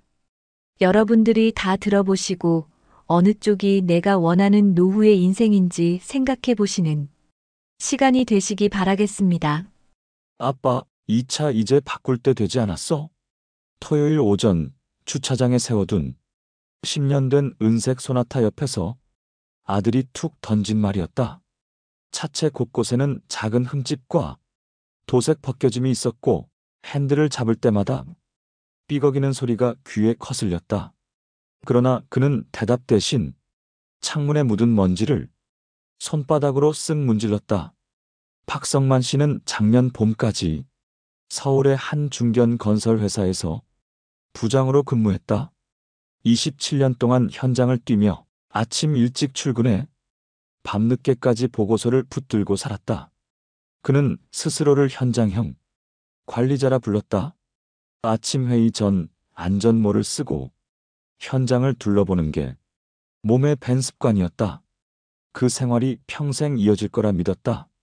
그러나 지난해 회사의 대규모 구조조정 소식이 들려왔고 명단 속에 자신의 이름을 발견했을 때 그는 그저 서류 한 장처럼 조용히 책상 위에 사직서를 올려놓았다. 퇴직금은 5억 2천만 원 숫자만 보면 결코 적지 않았다. 그러나 그 돈의 절반은 은행 대출 상환으로 빠져나갔다. 집을 살 때 받은 주택담보대출과 아이들 대학 등록금을 마련하기 위해 쓴 신용대출이었다. 남은 돈은 2억이 조금 넘었지만 부동산 세금과 부모님 병원비, 2달 뒤 결혼하는 큰딸이 혼수 자금으로 나가니 통장은 순식간에 비어갔다. 아버지, 이번 달에도 전세 대출, 이자 오를 거라네요. 작은 아들이 전화를 걸어온 날 그는 순간 말을 잇지 못했다. 기준금리가 한 번 오를 때마다 아들의 부담이 커지는 게 눈에 보였다. 그는 도와달라는 말 대신 한숨을 길게 삼켰다. 퇴직 후 한 달은 집 안정리에 시간을 썼다. 옷장 속 오래된 와이셔츠와 낡은 안전화를 정리하고 나니 하루하루가 길게 느껴졌다. 둘째 달부터는 이력서를 쓰기 시작했다. 50장이 넘는 지원서를 보냈지만 돌아온 답장은 몇 줄짜리 불합격 통보뿐이었다. 면접 기회를 얻은 건 손에 꼽을 정도였고 그마저도 면접관의 눈빛은 왜 이 나이에라는 질문을 던지고 있었다. 경력은 훌륭하신데요. 저희 팀원 평균 연령이 32입니다. 조직 적응이 쉽지 않으실 겁니다. 한 인사 담당자의 말이 마지막 면접이었다. 돌아오는 길 그는 지하철 창밖으로 스쳐 지나가는 회색 빌딩들을 멍하니 바라봤다. 생활비는 매달 마이너스였다. 아내는 식비를 줄이기 위해 대형마트 대신 동네 재래시장을 돌았다. 저녁 식탁 위 반찬 가짓수가 줄었고 고등어 대신 오징어가 자주 올라왔다. 전기료를 아끼기 위해 불필요한 방 전등을 꺼두고 겨울에는 내복 2겹을 껴입었다. 그럼에도 카드값, 결제일이 다가올 때면 그는 통장 잔액을 몇 번이고 확인했다. 우리 차 다음 검사 땐 통과할 수 있겠어? 아내가 운전석 옆에서 조심스레 물었다. 아직은 탈만해. 기름값만 잘 관리하면 돼. 그는 대답했지만 속으로는 차량 보험 갱신과 정비, 비용이 겹칠 날을 걱정하고 있었다. 지인의 권유로 부동산 중개보조원 교육을 받으러 갔다. 시간 자유롭고 수입 괜찮다는 말에 혹했지만 현실은 달랐다. 발품을 팔아도 계약한 건 성사시키기 어려웠고 수수료는 생각보다 적었다. 3개월간 벌어들인 돈은 고작 100만 원 남짓. 그는 그 돈으로 아내 생일 선물 대신 쌀과 참기름을 샀다. 어느 날 저녁 오랜만에 가족이 모두 거실에 모였다. 큰딸이 결혼 준비로 바빴지만 시간을 내 부모 집에 들른 것이다. 아빠, 결혼식 때 신부 입장할 때 나랑 손 꼭 잡고 걸어야 해. 그 말에 그는 웃었지만 마음 한구석이 찡했다. 경제적 부담 속에서도 딸의 행복한 순간만은 지켜주고 싶었다. 그의 친구 중 몇 명은 퇴직 후 카페나 작은 음식점을 열었다. 하지만 1년을 버티지 못하고 문을 닫는 경우가 많았다. 임대료와 재료비, 인건비가 매출을 갉아먹었고 손님이 줄어드는 계절에는 빚만 늘어났다. 그는 그 모습을 보며 함부로 창업에 뛰어들 용기가 나지 않았다. 그렇게 1년이 지나갔다. 통장에 남은 돈은 500만 원도 채 되지 않았다. 차는 여전히 10년 된 소나타였고 주차장에서 마주할 때마다 이 차가 내 마지막 재산일지도 모른다는 생각이 스쳤다. 이웃 김 씨가 새 차를 뽑았다는 소문을 들었지만 그는 그냥 고개를 끄덕이며 웃었다. 안에서 들끓는 감정을 말로 꺼내진 않았다. 퇴직 1년이 지나던 초봄, 박성만 씨는 집 근처 도서관에서 중장년 재취업 창업 지원 프로그램 전단지를 발견했다. 무료 강의라는 말에 반신반의하며 강의실 문을 열었는데 예상외로 자리가 꽉 차 있었다. 강사는 지금 가진 경험을 현금 흐름으로 바꾸는 법에 대해 이야기하고 있었다. 그는 메모지 한 장을 꺼내 강사가 말하는 교환 가치라는 단어를 크게 적었다. 강의가 끝나고 그는 오랜만에 마음이 조금 들떴다. 내가 가진 게 뭐지? 집에 돌아와 식탁 위에 흰 종이를 놓고 건설 현장에서 쌓은 경험을 하나씩 적었다. 현장 관리, 공정 계획, 안전 교육, 협력업체 조율 적다 보니 이걸 필요한 사람이 있을까? 하는 의문도 들었다. 하지만 일단 적어두기로 했다. 며칠 뒤 예전 후배에게 연락이 왔다. 중소건설업체에서 안전관리 교육을 해줄 사람이 필요하다는 것이었다. 강사료는 많지 않았지만 그는 단번에 수락했다. 교육 당일 그는 10년 된 소나타를 타고 1시간 넘게 달려 현장에 도착했다. 안전모와 조끼를 챙겨 입는 순간 오랜만에 예전이 자신으로 돌아간 듯했다. 강의를 마치고 돌아오는 길 소나타 라디오에서 흘러나오는 음악이 왠지 더 선명하게 들렸다. 그 일을 계기로 그는 프리랜서 안전관리 강사로 몇 건의 강의를 맡게 됐다. 한 달 수입이 예전 월급의 절반에도 못 미쳤지만 마음속엔 작은 자신감이 싹 텄다. 그는 이 일을 더 키우기 위해 SNS 마케팅 강의를 듣기 시작했다. 처음엔 계정 만드는 것조차 버거웠지만 현장 사진과 간단한 안전 팁을 올리자 팔로워가 조금씩 늘었다. 지방 현장까지 요청이 들어오기도 했다. 하지만 현실의 무게는 여전했다. 큰딸 결혼식이 다가오자 예식비와 혼수 대금이 몰아쳤다. 카드 결제일이 겹친 날 그는 소나타를 팔아야 하나 고민했다. 그러나 곧 마음을 접었다. 이 차 없으면 강의도 못 가잖아. 주차장에서 차를 쓰다듬으며 그는 혼잣말을 했다. 여름이 지나자 그는 또 다른 도전을 했다. 동네 주민센터에서 모집하는 중장년 기술 멘토링 프로그램에 지원한 것이다. 젊은 창업자들에게 건설 현장 노하우를 전해주는 일이었다. 몇 번의 만남이 이어졌고 그는 그들이 겪는 시행착오를 줄이는데 도움을 줄 수 있다는 사실에 보람을 느꼈다. 한 창업자가 말했다. 선생님 조언 덕분에 불필요한 공사비를 줄였어요. 덕분에 사업이 한숨 돌았네요. 그 말은 오래 귀에 남았다. 그의 삶은 여전히 빠듯했다. 그러나 예전처럼 아무것도 할 수 없다는 절망은 줄어들었다. 대신 아직 할 수 있는 게 있다는 생각이 자리 잡았다. 그는 매일 아침 소나타 운전석에 앉아 다음 강의 장소를 내비게이션에 찍었다. 차창 밖으로 스치는 풍경은 계절에 따라 변했지만 운전석에 앉은 그의 마음가짐은 점점 단단해졌다. 연말 그는 소나타 계기판에 주행거리를 바라보다가 문득 웃음이 났다. 이 차가 날 버틴 거네. 퇴직 후 2년 가까운 시간 동안 소나타는 그를 새로운 현장으로, 새로운 사람들 앞으로 데려다 주었다. 그 안에서 그는 예전 부장 시절의 자신과 지금의 자신을 모두 안고 달리고 있었다.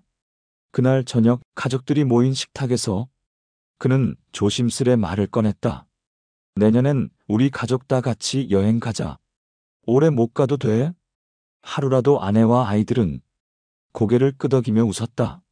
작은 계획이었지만 그에게는 새로운 출발선 같았다. 그는 여전히 50대 후반, 참 애매한 나이에 서 있었다. 그러나 더 이상 멈춰 있지 않았다. 교환 가치를 키우며 남은 날들을 소나타와 함께 달릴 준비가 되어 있었다. 여러분 어떠시나요?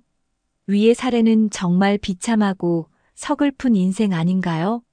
하지만 지금부터 소개해드리는 사례는 정반대의 선택으로 행복한 노후를 보내고 있는 분을 소개해드리겠습니다.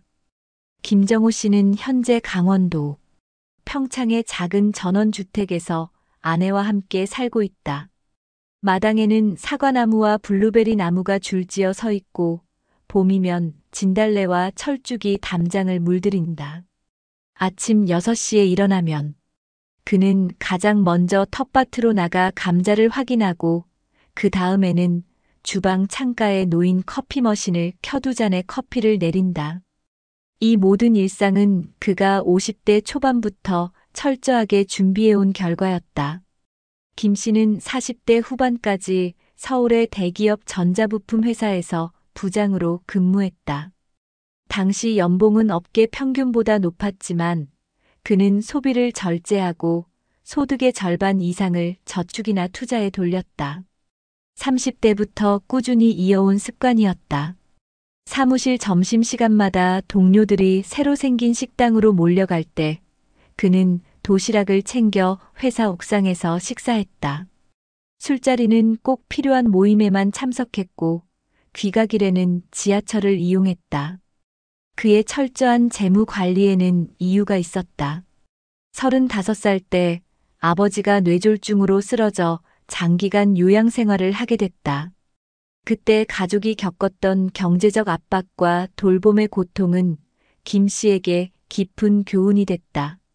그는 내 노후는 절대로 남에게 의존하지 않는다는 원칙을 세웠다. 50대에 접어들면서 그는 구체적인 은퇴 계획을 실행에 옮겼다. 첫째, 퇴직 시점에 목표 자산을 설정했다. 최소 8억 원의 순자산, 부채 없음, 그리고 월 250만 원 이상의 안정적인 현금 흐름이었다. 이를 위해 그는 주식, 채권, 부동산 임대 사업을 병행했다. 위험 분산을 위해 서울 외곽의 소형 아파트 2채를 전세로 주고 지방의 소형 상가 1곳을 월세로 돌렸다. 동시에 배당주 포트폴리오를 구축해 매년 안정적인 배당금을 받았다. 둘째, 은퇴 후에도 교환 가치를 유지할 수 있는 직업을 준비했다. 그는 전자부품 품질 관리 분야의 전문성을 살려 50대 초반부터 주말마다 온라인 강의를 만들고 산업기사 시험 대비 교재를 집필했다. 처음에는 부업 수준이었지만 점차 구독자와 수강생이 늘면서 월 100만 원 이상의 추가 수입이 들어왔다. 그는 이를 전액 재투자했다. 셋째, 건강 관리를 철저히 했다. 매일 5km 이상 걷기, 주 3회 수영, 정기 건강검진은 필수였다. 돈이 있어도 건강을 잃으면 무용지물이라는 생각 때문이었다. 덕분에 은퇴 시점에도 혈압, 혈당, 체중 모두 정상 범위를 유지했다. 2018년 그는 56세에 스스로 회사를 나왔다. 당시 퇴직금은 1억 8천만 원, 이미 부채는 없었고 투자 자산은 7억 원에 달했다. 매달 부동산 임대료 180만 원, 배당금 70만 원, 온라인 강의 수입 100만 원이 안정적으로 들어왔다. 생활비를 감안해도 매달 100만 원 이상이 남았다. 은퇴 후 그는 강원도에 40평 규모의 단층 주택을 지었다. 설계 단계부터 에너지 절약형 구조를 적용해 난방비를 최소화했다. 마당에는 채소와 과일 나무를 심어 식비 절감에도 도움이 됐다. 아내와 함께 매주 한 번은 인근 마을의 봉사활동에 참여했고 계절마다 여행을 다녔다. 제주도 올레길, 일본 북해도, 유럽 트레킹까지 다양한 여정을 소화했다. 김 씨의 가장 큰 자부심은 돈 걱정 없는 일상이었다. 전기요금 고지서가 와도, 대형가전 교체가 필요해도, 자녀가 손주 학원비를 부탁해도 그는 표정이 변하지 않았다. 모든 지출이 계획 안에 있었기 때문이다. 그는 여전히 매월 가계부를 쓰고 자산 포트폴리오를 점검한다. 습관은 은퇴한다고 사라지지 않는다는 것이 그의 철학이다. 그의 하루는 바쁘다. 아침엔 텃밭 관리, 오후엔 온라인 강의 촬영이나 교재 집필, 저녁에는 아내와 함께 마을 도서관에서 독서 모임을 진행한다. 가끔은 예전 직장 후배들이 전화를 걸어 선배처럼 은퇴 준비를 하려면 뭐부터 해야 합니까? 라고 묻는다. 김 씨의 대답은 늘 같다. 나이 들어서도 가치를 팔 수 있는 일을 만들어 두고 소비를 절제하며 건강을 지키는 겁니다. 2025년 현재 그는 자산이 은퇴 시점보다 늘어 12억 원을 넘어섰다. 주식 배당과 임대료는 물가 상승률을 웃돌았고 강의와 집필 수입은 여전히 꾸준하다. 무엇보다 그는 시간의 자유를 얻었다. 매년 봄이면 사과꽃이 필 때 딸과 사위를 초대해 바비큐 파티를 열고 여름엔 손주와 함께 계곡에서 물놀이를 한다. 가을에는 부부가 캠핑카를 타고 전국을 여행한다. 그의 집 거실 한쪽에는 세계 지도와 다음 여행지 리스트가 붙어 있다. 올해는 스페인 산티아고 순례길, 내년은 캐나다 로키 산맥이 목표다. 그는 말했다. 돈을 모으는 건 수단이고 시간을 즐기는 게 목적이죠. 준비를 하면 인생 후반전이 이렇게 달라집니다. 김정호 씨의 이야기는 단순한 성공담이 아니다. 철저한 계획, 소비 절제, 꾸준한 자기 개발, 건강 관리라는 4가지 원칙이 만들어낸 결과다. 그가 30년 전 세운 노후는 스스로 지킨다는 원칙은 지금도 변함없다. 그리고 그 원칙이 오늘도 그의 마당에 피어난 꽃과 웃음소리를 지켜주고 있다. 여러분, 전 세계 데이터를 보면 박성만 씨처럼 준비 없이 은퇴를 맞은 사람과 김정호 씨처럼 철저히 대비한 사람의 노후는 출발선부터 달라집니다. OECD가 발표한 고령사회 보고서 2024에 따르면 55세에서 64세 사이의 고용률은 회원국 평균 약 62% 수준입니다. 그런데 이 나이에 다시 일자리를 잡더라도 절반 이상이 정규직이 아닌 비정규직이나 단기 계약직에 머물고 있습니다. 미국 노동통계국의 분석은 더 구체적입니다. 55세 이상 장년층이 기존 경력과 다른 업종으로 재취업하면 평균 임금이 퇴직 전보다 25%에서 30%가량 줄어드는 것으로 나타났습니다. 즉, 벌이는 줄고 지출은 유지되거나 늘어나면서 은퇴 이후 자산 소진 속도가 급격히 빨라지는 구조입니다. 이런 이유로 창업을 선택하는 경우도 많지만 여기에도 큰 위험이 도사리고 있습니다. 미국 소기업청과 유럽연합 집행위원회의 통계에 따르면 55세 이상 창업자의 사업체 5년 생존율은 약 45% 수준에 불과합니다. 초기 자본과 경험이 충분하더라도 경기 변동, 임대료 상승, 운영비 증가에 대응하지 못하면 폐업 위험이 높아집니다. 실제 영국 국가통계청 자료에서도 55세 이후 창업자의 평균 사업 지속 기간이 3년 남짓에 불과하다고 보고되고 있습니다. 반대로 김정호 씨처럼 은퇴 전부터 다변화된 수익 구조를 마련해 둔 경우에는 상황이 크게 달라집니다. 캐나다 통계청의 분석에 따르면 은퇴 전에 부동산 임대료, 금융자산 배당, 프리랜스나 컨설팅 수입 등 최소 3개 이상의 안정적인 현금 흐름을 갖춘 가구는 그렇지 않은 가구에 비해 은퇴 후 빈곤율이 약 60% 낮았습니다. 이처럼 소득원을 여러 갈래로 두는 것은 자산 유지뿐 아니라 생활의 안정감과 심리적 여유를 동시에 지켜줍니다. 기술 변화에 대한 적응력도 중요한 변수입니다. 유럽연합 통계청이 2023년에 발표한 자료에 따르면 55세에서 64세 인구 중 기본적인 디지털 기술을 갖춘 비율이 절반에 미치지 못했습니다. 그러나 이러한 기술을 보유한 고령층의 고용률은 그렇지 않은 집단보다 평균 15%포인트 이상 높게 나타났습니다.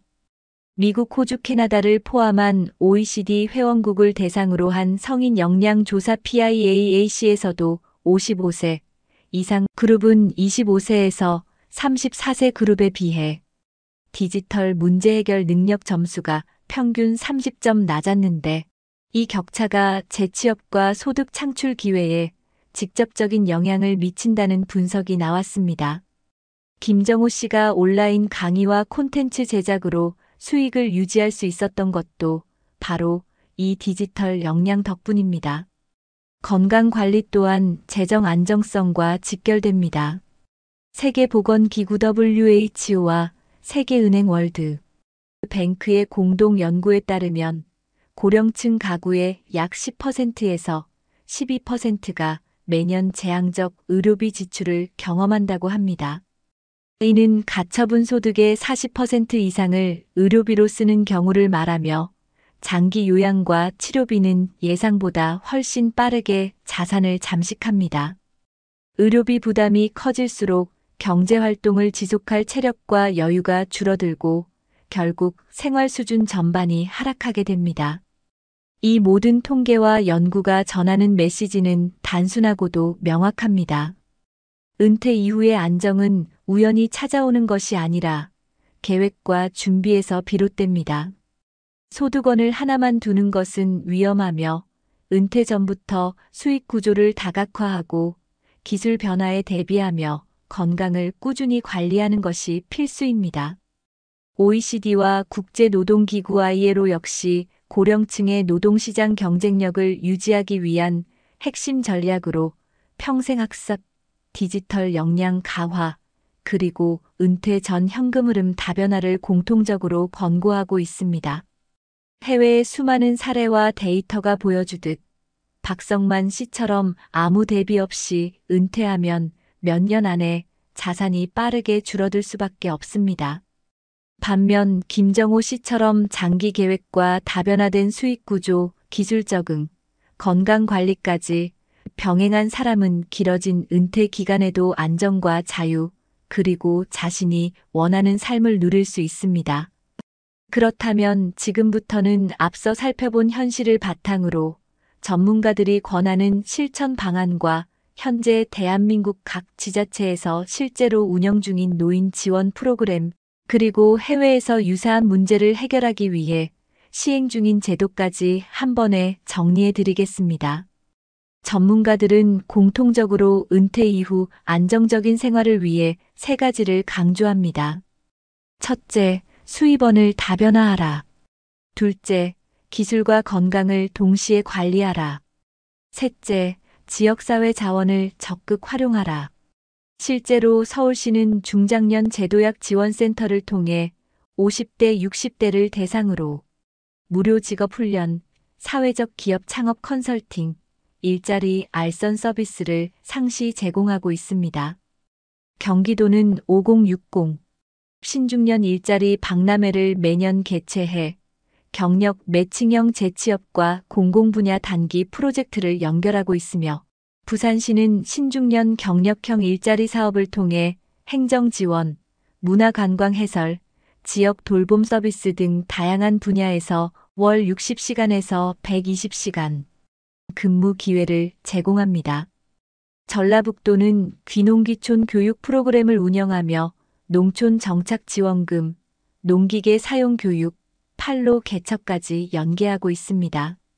이런 프로그램들은 모두 예산 지원과 사후관리 체계를 갖추고 있어 본인의 경험과 적성을 살려 안정적으로 사회에 복귀할 수 있는 발판이 됩니다. 건강관리 측면에서도 지자체의 지원은 확대되고 있습니다.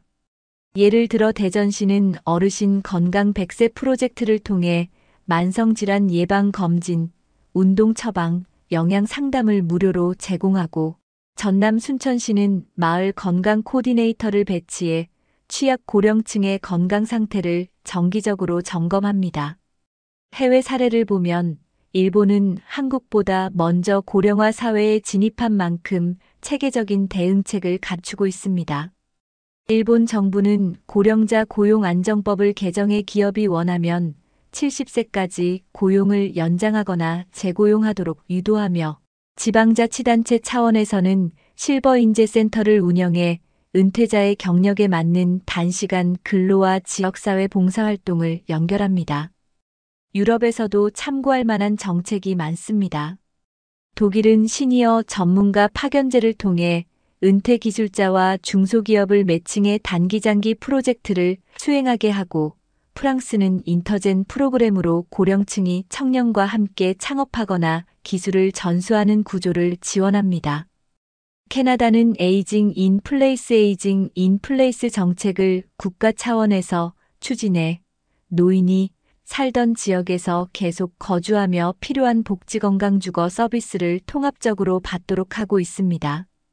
이러한 해외 사례들이 보여주는 핵심은 노후 문제를 개인 노력만으로 풀기보다 제도 지역 사회망을 적극 활용하는 것이 훨씬 효과적이라는 점입니다. 그러므로 시청자 여러분도 거주지 지자체 홈페이지나 주민센터를 통해 지금 참여할 수 있는 프로그램을 확인하고, 그 과정에서 필요한 기술 교육 건강검진 네트워크 형성을 병행하길 권합니다. 준비는 빠를수록 좋고, 혼자 하는 것보다 지역과 제도가 제공하는 인프라를 타는 것이 훨씬 안전합니다. 그렇게 하면 여러분의 은퇴 후 20년, 30년도 불안이 아니라 가능성과 선택지로 채울 수 있습니다. 한 번뿐인 저녁, 지나온 길은 발자국으로 남고 앞으로 갈 길은 선택으로 빛난다. 여러분, 오늘 우리는 두 사람의 이야기를 들었습니다. 한 사람은 준비 없이 퇴직을 맞아 하루하루를 버티며 오래된 소나타의 핸들을 잡고 생계를 이어갔습니다. 또 다른 한 사람은 수십 년 전부터 미래를 그리며 은퇴 후에도 자신이 만든 수익과 건강, 그리고 자유를 즐기고 있습니다. 같은 세월을 살았지만 결과는 이렇게 달랐습니다. 한쪽은 불안 속에서 시간을 보내고, 다른 한쪽은 설렘 속에서 하루를 엽니다. 이 차이를 만든 건 운이 아니라 미리 준비한 선택이었습니다. 우리 모두 언젠가는 60대, 70대의 문 앞에 서게 됩니다. 그 문을 열었을 때 마주할 풍경이 황혼 속 고립이 될지, 노을빛 속 행복이 될지는 지금 이 순간의 결심과 행동에 달려 있습니다. 이제라도 우리는 할 수 있습니다. 작은 기술을 배우고 사람과의 연결을 만들고 건강을 지키며 내 손으로 나를 지탱할 수 있는 교환 가치를 키우는 겁니다. 그것이 먼 훗날 사랑하는 가족과 웃으며 식탁에 둘러앉을 수 있는 가장 확실한 방법입니다. 여러분, 남은 인생의 마지막 장은 아직 쓰이지 않았습니다. 오늘의 선택이 여러분의 내일을 따뜻하게 물들이길 바랍니다. 그리고 그 내일이 눈물 대신 웃음으로 기억되길 진심으로 바랍니다. 혹시 아십니까? 오래된 친구와의 거리가 멀어지는 순간 노후의 균형도 무너질 수 있다는 사실을. 얼마 전 부산의 한 58세 남성이 은퇴 3년 만에 친구 모임을 모두 끊었다는 기사가 나왔습니다. 이유는 단순했습니다. 생활비와 병원비, 부모님 간병비가 한꺼번에 몰려오면서 한 달에 한 번이던 점심 모임조차 사치가 돼버린 겁니다. 이렇게 친구와의 관계가 멀어지는 건 단순히 인간관계의 문제가 아닙니다. 최근 통계에 따르면 65세 이상 1인 가구 중 5명 중 1명은 위급할 때 의지할 사람이 없다고 답했습니다. 친구와의 만남이 줄면 정보 교류 정서적 지지사회적 참여가 모두 약해져 결국 자존감이 무너지고 건강과 경제에도 악영향이 미칩니다. 심지어 세계보건기구 WHO는 사회적 고립을 조기 사망 위험 요인으로까지 규정했죠. 한번 생각해 보세요. 내일 갑자기 병원에 실려가거나 급하게 도움을 청해야 할 상황이 온다면 지금 바로 전화를 걸 수 있는 사람이 몇 명이나 있으신가요? 오늘 영상에서 우리는 왜 나이 들수록 친구와의 격차가 커지고 그로 인해 노후가 힘들어지는지 그리고 그 악순환을 끊는 방법까지 이야기하려 합니다. 놓치면 아마 당신도 그 격차 속에 조용히 갇혀버릴지도 모릅니다. 본격적인 영상 시작 전에 구독과 좋아요는 영상 제작에 정말로 큰 힘이 됩니다.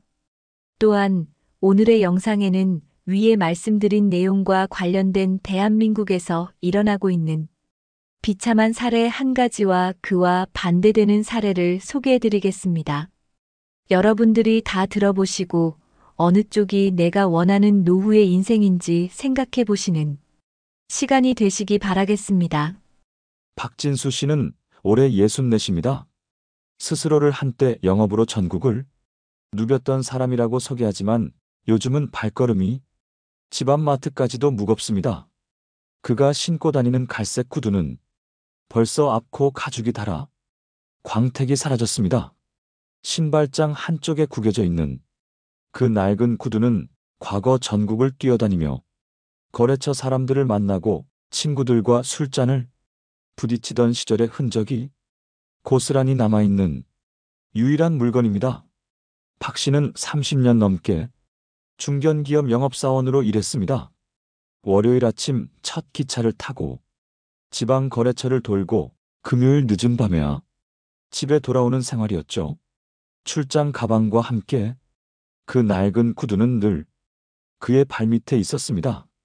한번 닦아주면 새 것처럼 반짝이던 신발이었는데 그가 중얼입니다. 퇴직 후로는 그 구두를 신을 일이 거의 없어졌습니다. 그는 3년 전 정든 회사를 떠나면서 퇴직금 1억 2천만 원을 받았습니다. 처음에는 여유가 있다고 생각했습니다. 아내와 함께 강원도로 여행도 다녀오고 친구들과 점심 모임에도 빠짐없이 나갔습니다. 모임은 늘 웃음과 추억으로 가득했죠. 하지만 2022년 겨울 아내의 허리 수술과 본인의 고혈압 치료가 겹치면서 상황은 달라졌습니다. 병원비와 약값이 한 달 생활비의 절반을 차지하기 시작했습니다. 그 무렵 오랫동안 이어오던 친구 모임의 변화를 느꼈습니다. 예전에는 분기마다 돌아가며 밥값을 냈는데 어느 순간부터는 비싼 식당이 당연한 듯 자리 잡았습니다. 박 씨는 모임 날이면 낡은 구두를 꺼내 닦고 나섰지만 마음 한구석이 무거웠습니다. 한번 모임에 나가면 하루치 병원비가 훌쩍 나가버리니 웃으며 대화에 끼는 것이 점점 힘들어졌습니다. 작년 여름 모임 자리에서 친구 한 명이 새로 구입한 외제차 사진을 보여주며 올해는 유럽으로 가족여행 간다고 자랑하던 순간 박 씨는 괜히 물 한 모금을 크게 삼켰습니다. 같은 테이블에 앉아 있었지만 그는 점점 다른 세계에 있는 사람처럼 느껴졌습니다. 그 이후로 모임에 나가는 횟수는 절반으로 줄었습니다. 요즘 바빠서 몸이 좀 안 좋아서 그는 늘 비슷한 핑계를 댔습니다. 대신 주말이면 동네 공원에 나가 혼자 걷거나 집 근처 작은 커피숍에서 시간을 보냈습니다. 커피를 마시다 보면 문득 휴대폰 화면에 모임 단체방의 알림이 쏟아집니다. 사진 속에는 웃고 있는 친구들의 모습, 길게 늘어선 고급 요리, 반짝이는 와인잔이 보입니다. 처음에는 괜찮다고 생각했습니다. 그러나 어느 날 한밤중에 갑자기 심장이 두근거려 숨이 가빠졌을 때 문득 떠오른 얼굴이 없다는 사실을 깨달았습니다. 예전 같으면 이 시간에도 전화 받을 친구가 몇 명 있었는데 이제는 떠올리기가 힘들었습니다. 아내는 그냥 연락해보라고 했지만 그는 휴대폰을 쥔 채 한참을 망설이다가 화면을 꺼버렸습니다. 괜히 패만 될 거야라는 생각이 먼저 들었기 때문입니다. 그날 밤 신발장에 있던 낡은 구두를 꺼내 발끝으로 살짝 밀어봤습니다. 먼지가 잔뜩 묻은 구두는 마치 그에게 말을 거는 듯 했습니다. 한때 너와 함께였던 사람들이 이제는 저 먼 곳에 있구나. 올해 초 그는 친구 한 명의 환갑잔치에 초대받았습니다. 장소는 도심의 유명 호텔 뷔페였고 참석자 대부분이 반짝이는 구두나 고급 시계를 차고 있었습니다. 그는 낡은 구두를 신었습니다. 그 구두만이 여전히 편했고 그 시절의 자신을 기억해주고 있었기 때문입니다. 하지만 식사 자리에서 친구들이 주고받는 대화 속에 자신의 이야기를 끼워 넣을 틈은 없었습니다. 누군가는 은퇴 후 시작한 사업이 잘 돼서 1년에 2번씩 해외를 간다고 했고, 다른 누군가는 자녀 결혼 준비로 수억 원을 썼다는 이야기를 꺼냈습니다. 그날 집으로 돌아오는 길, 박 씨는 지하철 창문에 비친 자신의 모습을 오래 바라봤습니다. 주름진 얼굴, 반질반질했던 구두의 바랜 색, 그리고 어쩐지 더 작아진 어깨. 그는 생각했습니다. 언제부터 이렇게 멀어진 걸까? 친구들과의 거리가 아니라 내 세상과 그들의 세상의 거리가. 요즘 그는 구두를 잘 꺼내지 않습니다. 대신 운동화를 신고 동네를 걷습니다. 하지만 신발장 문을 열 때마다 한쪽에 놓인 그 낡은 구두가 눈에 들어옵니다. 닳아버린 앞코와 해진 굽이 그와 함께했던 수많은 길과 시간을 조용히 증명하고 있습니다. 박진수 씨는 모임에 나가는 대신 집 근처 무료 건강검진 안내문을 꼼꼼히 챙겨봅니다. 은퇴 전에는 이런 안내문에 관심을 둔 적이 거의 없었지만 이제는 비용이 드는 모든 일을 먼저 계산하게 됩니다. 아내는 늘 건강이 먼저니까 돈 생각하지 말자고 말하지만 박 씨는 가끔 고개를 저으며 계산기를 두드려 봅니다. 약가, 공과금, 식비, 그리고 가끔 발생하는 갑작스러운 지출. 퇴직 당시 1억이 넘던 퇴직금은 어느새 절반 가까이 줄어 있었습니다. 그가 마지막으로 친구에게 먼저 전화를 건 건 지난해 봄이었습니다. 오랜만에 밥 한 끼 하지? 라는 짧은 말에 돌아온 대답은 이번 달은 스케줄이 꽉 찼다. 다음에 보자였습니다. 그 친구의 말투에 악의는 없었지만 박 씨는 수화기를 내려놓고 한참 동안 멍하니 있었습니다. 그리고는 그날 저녁 혼자 집 근처 시장에서 5,000원짜리 곰탕을 사와서 먹었습니다. 아내와의 대화도 변했습니다. 예전엔 퇴근 후 저녁상 앞에서 그날 있었던 일이나 친구 이야기를 늘어놓곤 했는데 요즘은 오늘은 별일 없었어로 끝나는 날이 많아졌습니다. 아내도 어느 순간부터 더 묻지 않았습니다. 대신 아침마다 나갈 때 운동화 신고 나가 구두는 이제 발 아프잖아라고 말하곤 했습니다. 그렇다고 해서 그가 친구들을 완전히 잊은 건 아닙니다. 가끔은 단체방에서 올라오는 사진을 조용히 눌러봅니다. 봄꽃이 만발한 공원에서 찍은 단체 사진, 호텔 조식처럼 차려진 아침, 식사, 바닷가에서 건배하는 장면들. 그 속에 예전처럼 웃고 있는 자신의 모습은 없습니다. 박 씨는 관계를 유지하기 위해 나름의 방법을 시도했습니다. 동네 복지관에서 하는 무료 컴퓨터 강좌에 등록해 카카오톡과 영상통화 쓰는 법을 다시 배웠습니다. 멀리 가지 않아도 화면으로 얼굴을 보면서 안부를 묻는 것도 좋겠다는 생각에서였습니다. 하지만 연락하려고 휴대폰을 손에 쥘 때마다 혹시 내가 필요할 때만 연락하는 사람처럼 보이면 어쩌나라는 생각이 먼저 들었습니다. 2025년 물가와 생활비는 계속 올랐습니다. 동네 반찬 가게 김치값이 한 통에 3만 원을 훌쩍 넘자 박 씨는 직접 담그기로 했습니다. 장을 보러 시장에 나가니 예전에 거래처에 납품하던 사장님을 우연히 만났습니다. 사장님은 반가운 얼굴로 박 과장, 오랜만이네. 요즘 뭐 해? 라고 물었지만 박 씨는 그냥 집에 있죠라는 짧은 대답을 하고 웃었습니다. 사장님이 등을 두드리며 시간 날 때 연락해라고 했지만 그는 그 말이 진심인지 형식인지 구분하기 어려웠습니다. 봄이 끝나갈 무렵 박 씨는 집 근처에서 열린 작은 벼룩시장을 찾았습니다. 구경하던 중 한 구두 수선장이 눈에 들어왔습니다. 낡은 구두를 꺼내 보여주자 수선공은 잠시 보더니 이건 가죽이 다 상했네요. 그래도 밑창은 갈 수 있습니다라고 말했습니다. 박 씨는 잠시 망설였지만 결국 그냥 두겠습니다라고 대답했습니다. 수선비가 생활비에서 빠져나가는 게 아까웠고 무엇보다 그 구두를 다시 신을 일이 떠오르지 않았기 때문입니다. 여름이 되자 친구들 모임에서 단체 여행 계획이 올라왔습니다. 3박 4일 제주도 렌터카 포함 1인당 70만 원. 박 씨는 메시지를 읽고 바로 화면을 껐습니다. 대신 아내와 집 앞 버스 정류장에서 시내버스를 타고 한강변을 걸었습니다. 강바람이 시원했지만 마음 한쪽이 허전했습니다. 그러던 어느 날 옛 친구 한 명에게서 전화가 왔습니다. 진수야, 너 요즘 왜 모임 안 나오냐? 다들 궁금해한다.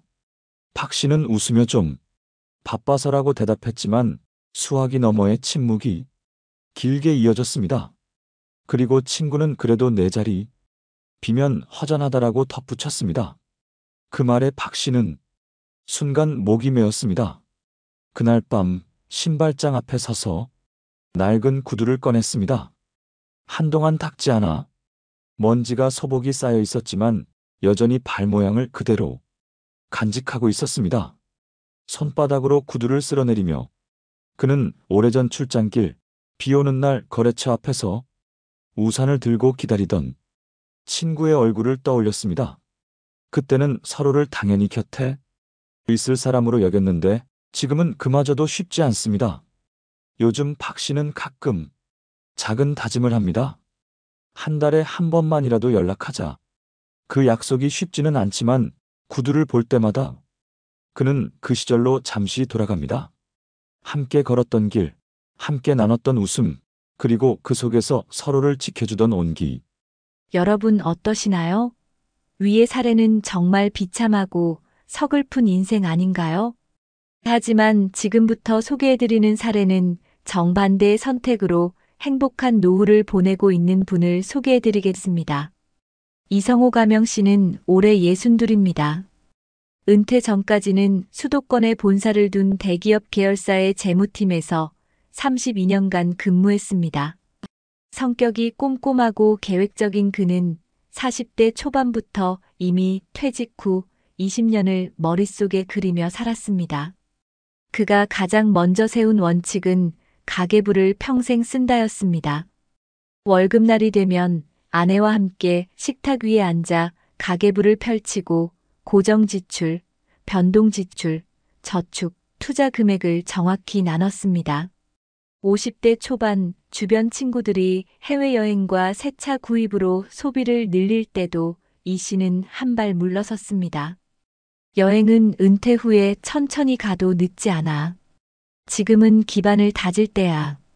당시 동료들이 너무 아끼는 거 아니냐고 농담을 던졌지만 그는 웃으며 가계부를 덮었습니다. 그의 준비는 단순히 돈을 모으는데 그치지 않았습니다.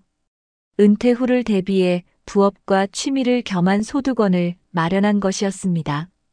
55세 때부터 주말마다 목공 교실을 다니며 기술을 배웠고 만든 소형 가구를 온라인 마켓에 팔았습니다.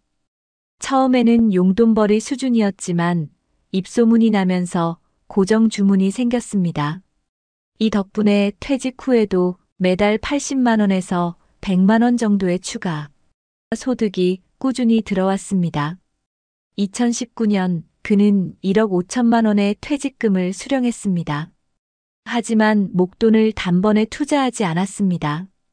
주변에서 상가 하나 사두라는 말이 있었지만 그는 상가 경기 변동성과 세금 부담을 이유로 거절했습니다. 대신 퇴직금의 절반은 안정적인 채권과 배당주 펀드에 나눠 넣었고 나머지는 정기예금과 비상금 통장으로 분리했습니다. 노후에 중요한 건 돈을 불리는 게 아니라 지키는 거지라는 게 그의 철칙이었습니다. 건강 관리도 철저했습니다. 50대 중반부터 매일 아침 40분 걷기와 가벼운 근력 운동을 습관화했습니다. 담배는 20년 전 끊었고 술도 한 달에 2번 정도로 줄였습니다. 1년에 1번 건강검진을 받고 의사가 권하는 예방접종은 빼놓지 않았습니다.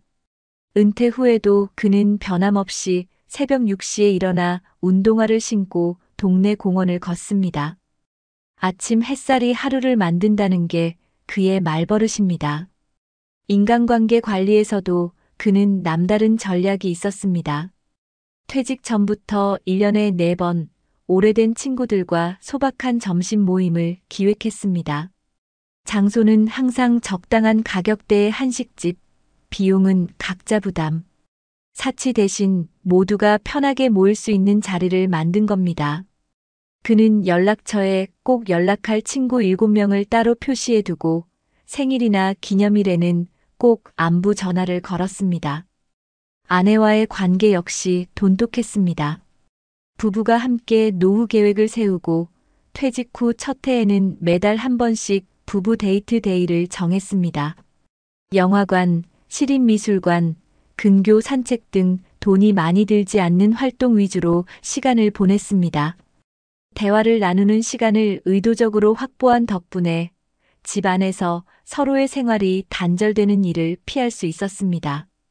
2023년 겨울 그의 한 친구가 갑작스럽게 심장 질환으로 쓰러졌을 때 이 씨는 한밤중에 바로 차를 몰고 병원으로 달려갔습니다.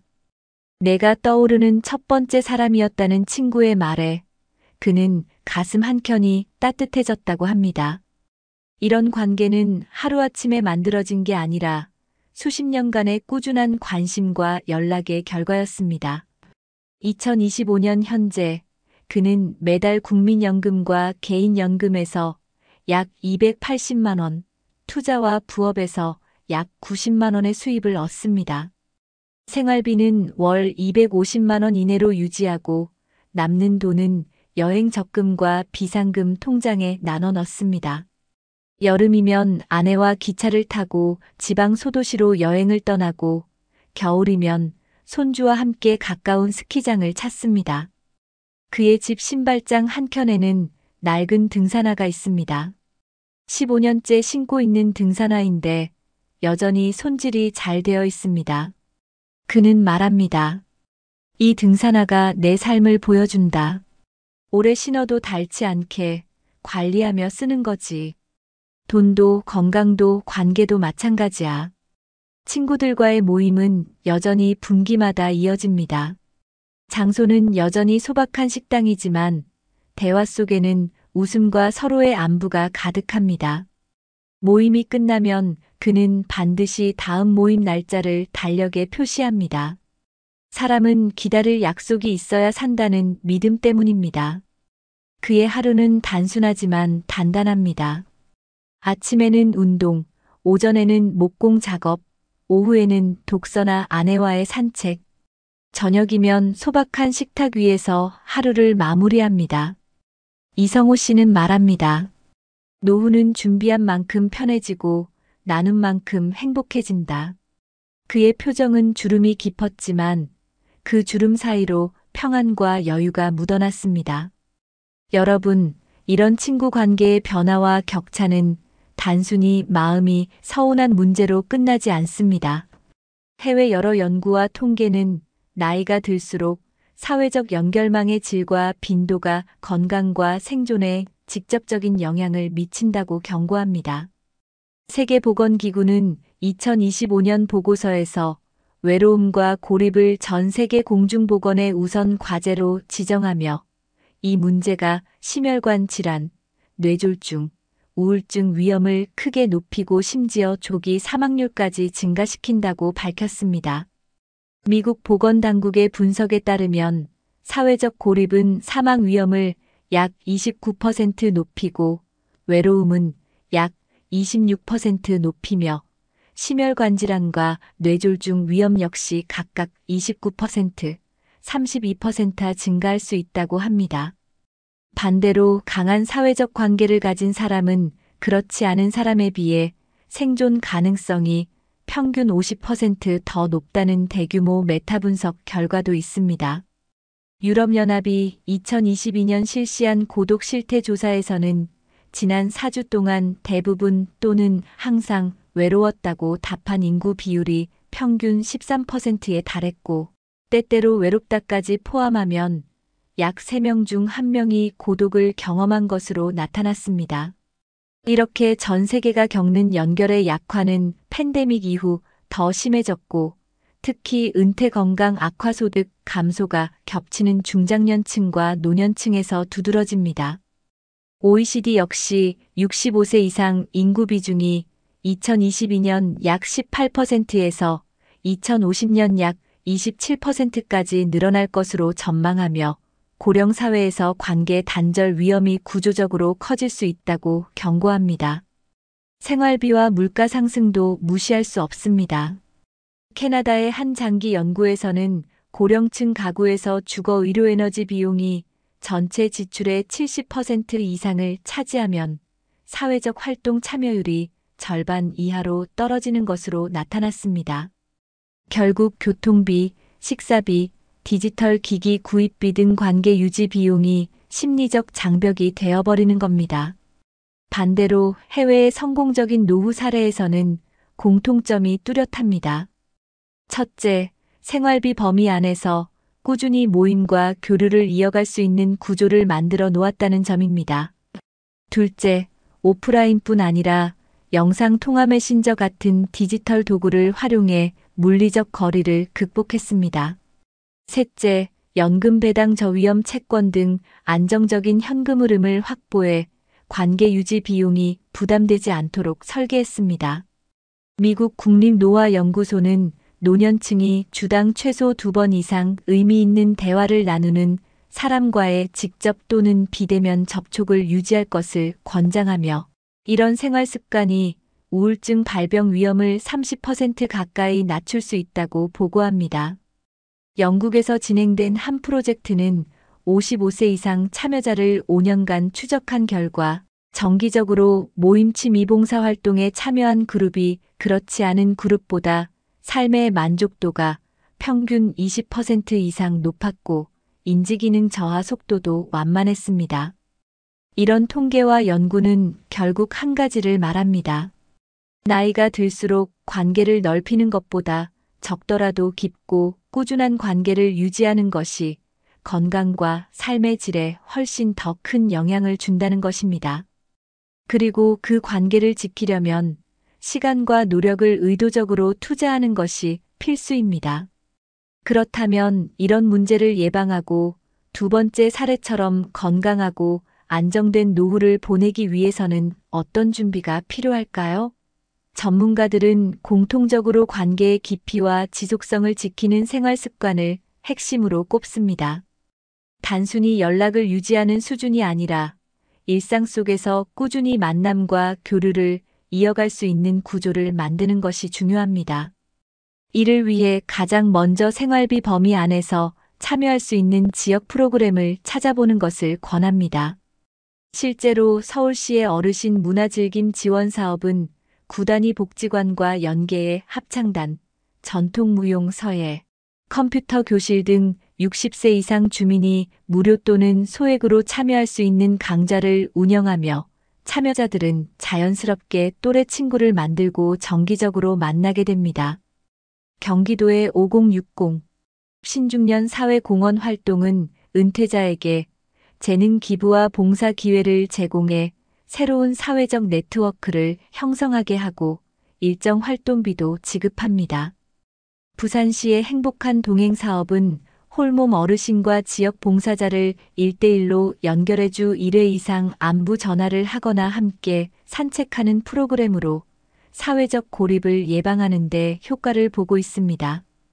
전문가들은 이런 프로그램을 적극적으로 활용하면 경제적 부담 없이 관계를 유지할 수 있을 뿐 아니라 새로운 기술이나 취미를 배우는 과정에서 자신감과 자존감까지 높일 수 있다고 강조합니다.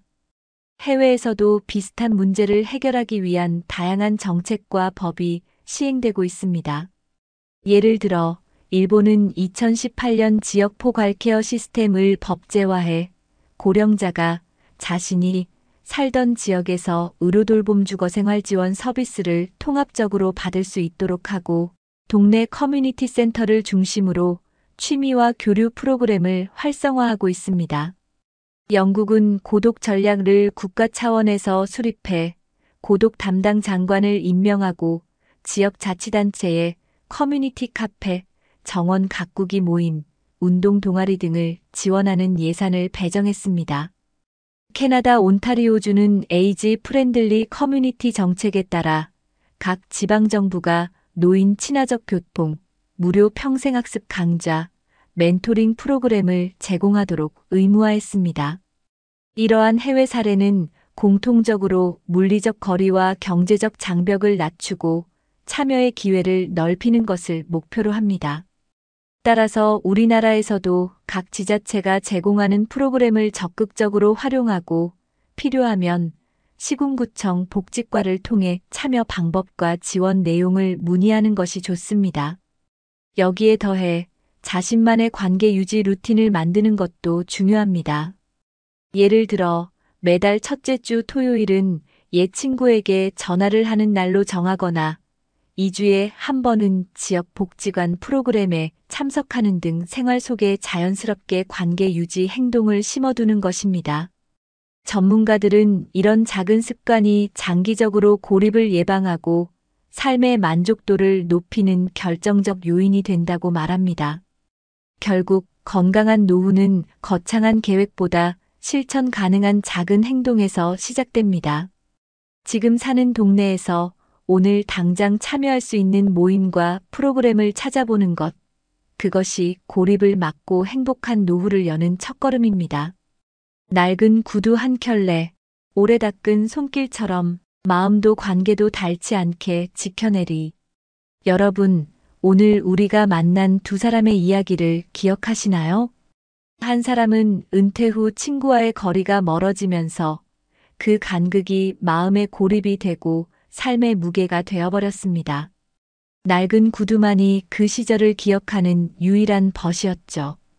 다른 한 사람은 미리부터 관계를 지키고 경제와 건강을 함께 준비하며 나이가 들어도 웃을 수 있는 자리를 스스로 만들었습니다.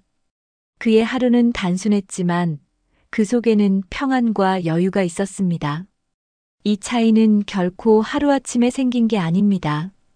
미리 준비한 사람과 그렇지 못한 사람의 선택이 수년 후 전혀 다른 풍경을 만들어낸 것입니다. 친구와의 약속을 지키는 힘, 생활비 안에서 즐길 수 있는 기회를 찾는 눈, 그리고 건강을 놓지 않으려는 꾸준함이 결국 행복한 노후를 완성시켰습니다. 여러분, 우리의 노후는 아무도 대신 살아주지 않습니다. 돈이든 건강이든 관계든 미리 다져놓은 사람만이 내일을 두려워하지 않습니다. 오늘 연락하고 싶은 사람이 있다면 지금 바로 전화하세요. 작은 안부가 내일의 든든한 울타리가 되고 한 번의 만남이 평생의 힘이 됩니다. 혹시 지금 마음속에 이런 다짐이 생기셨나요? 나는 낡은 구두 속에 멈춘 채 살지 않겠다. 내 발걸음이 향하는 곳마다 웃음과 온기가 함께하길. 그 다짐이 바로 여러분의 노후를 바꿉니다.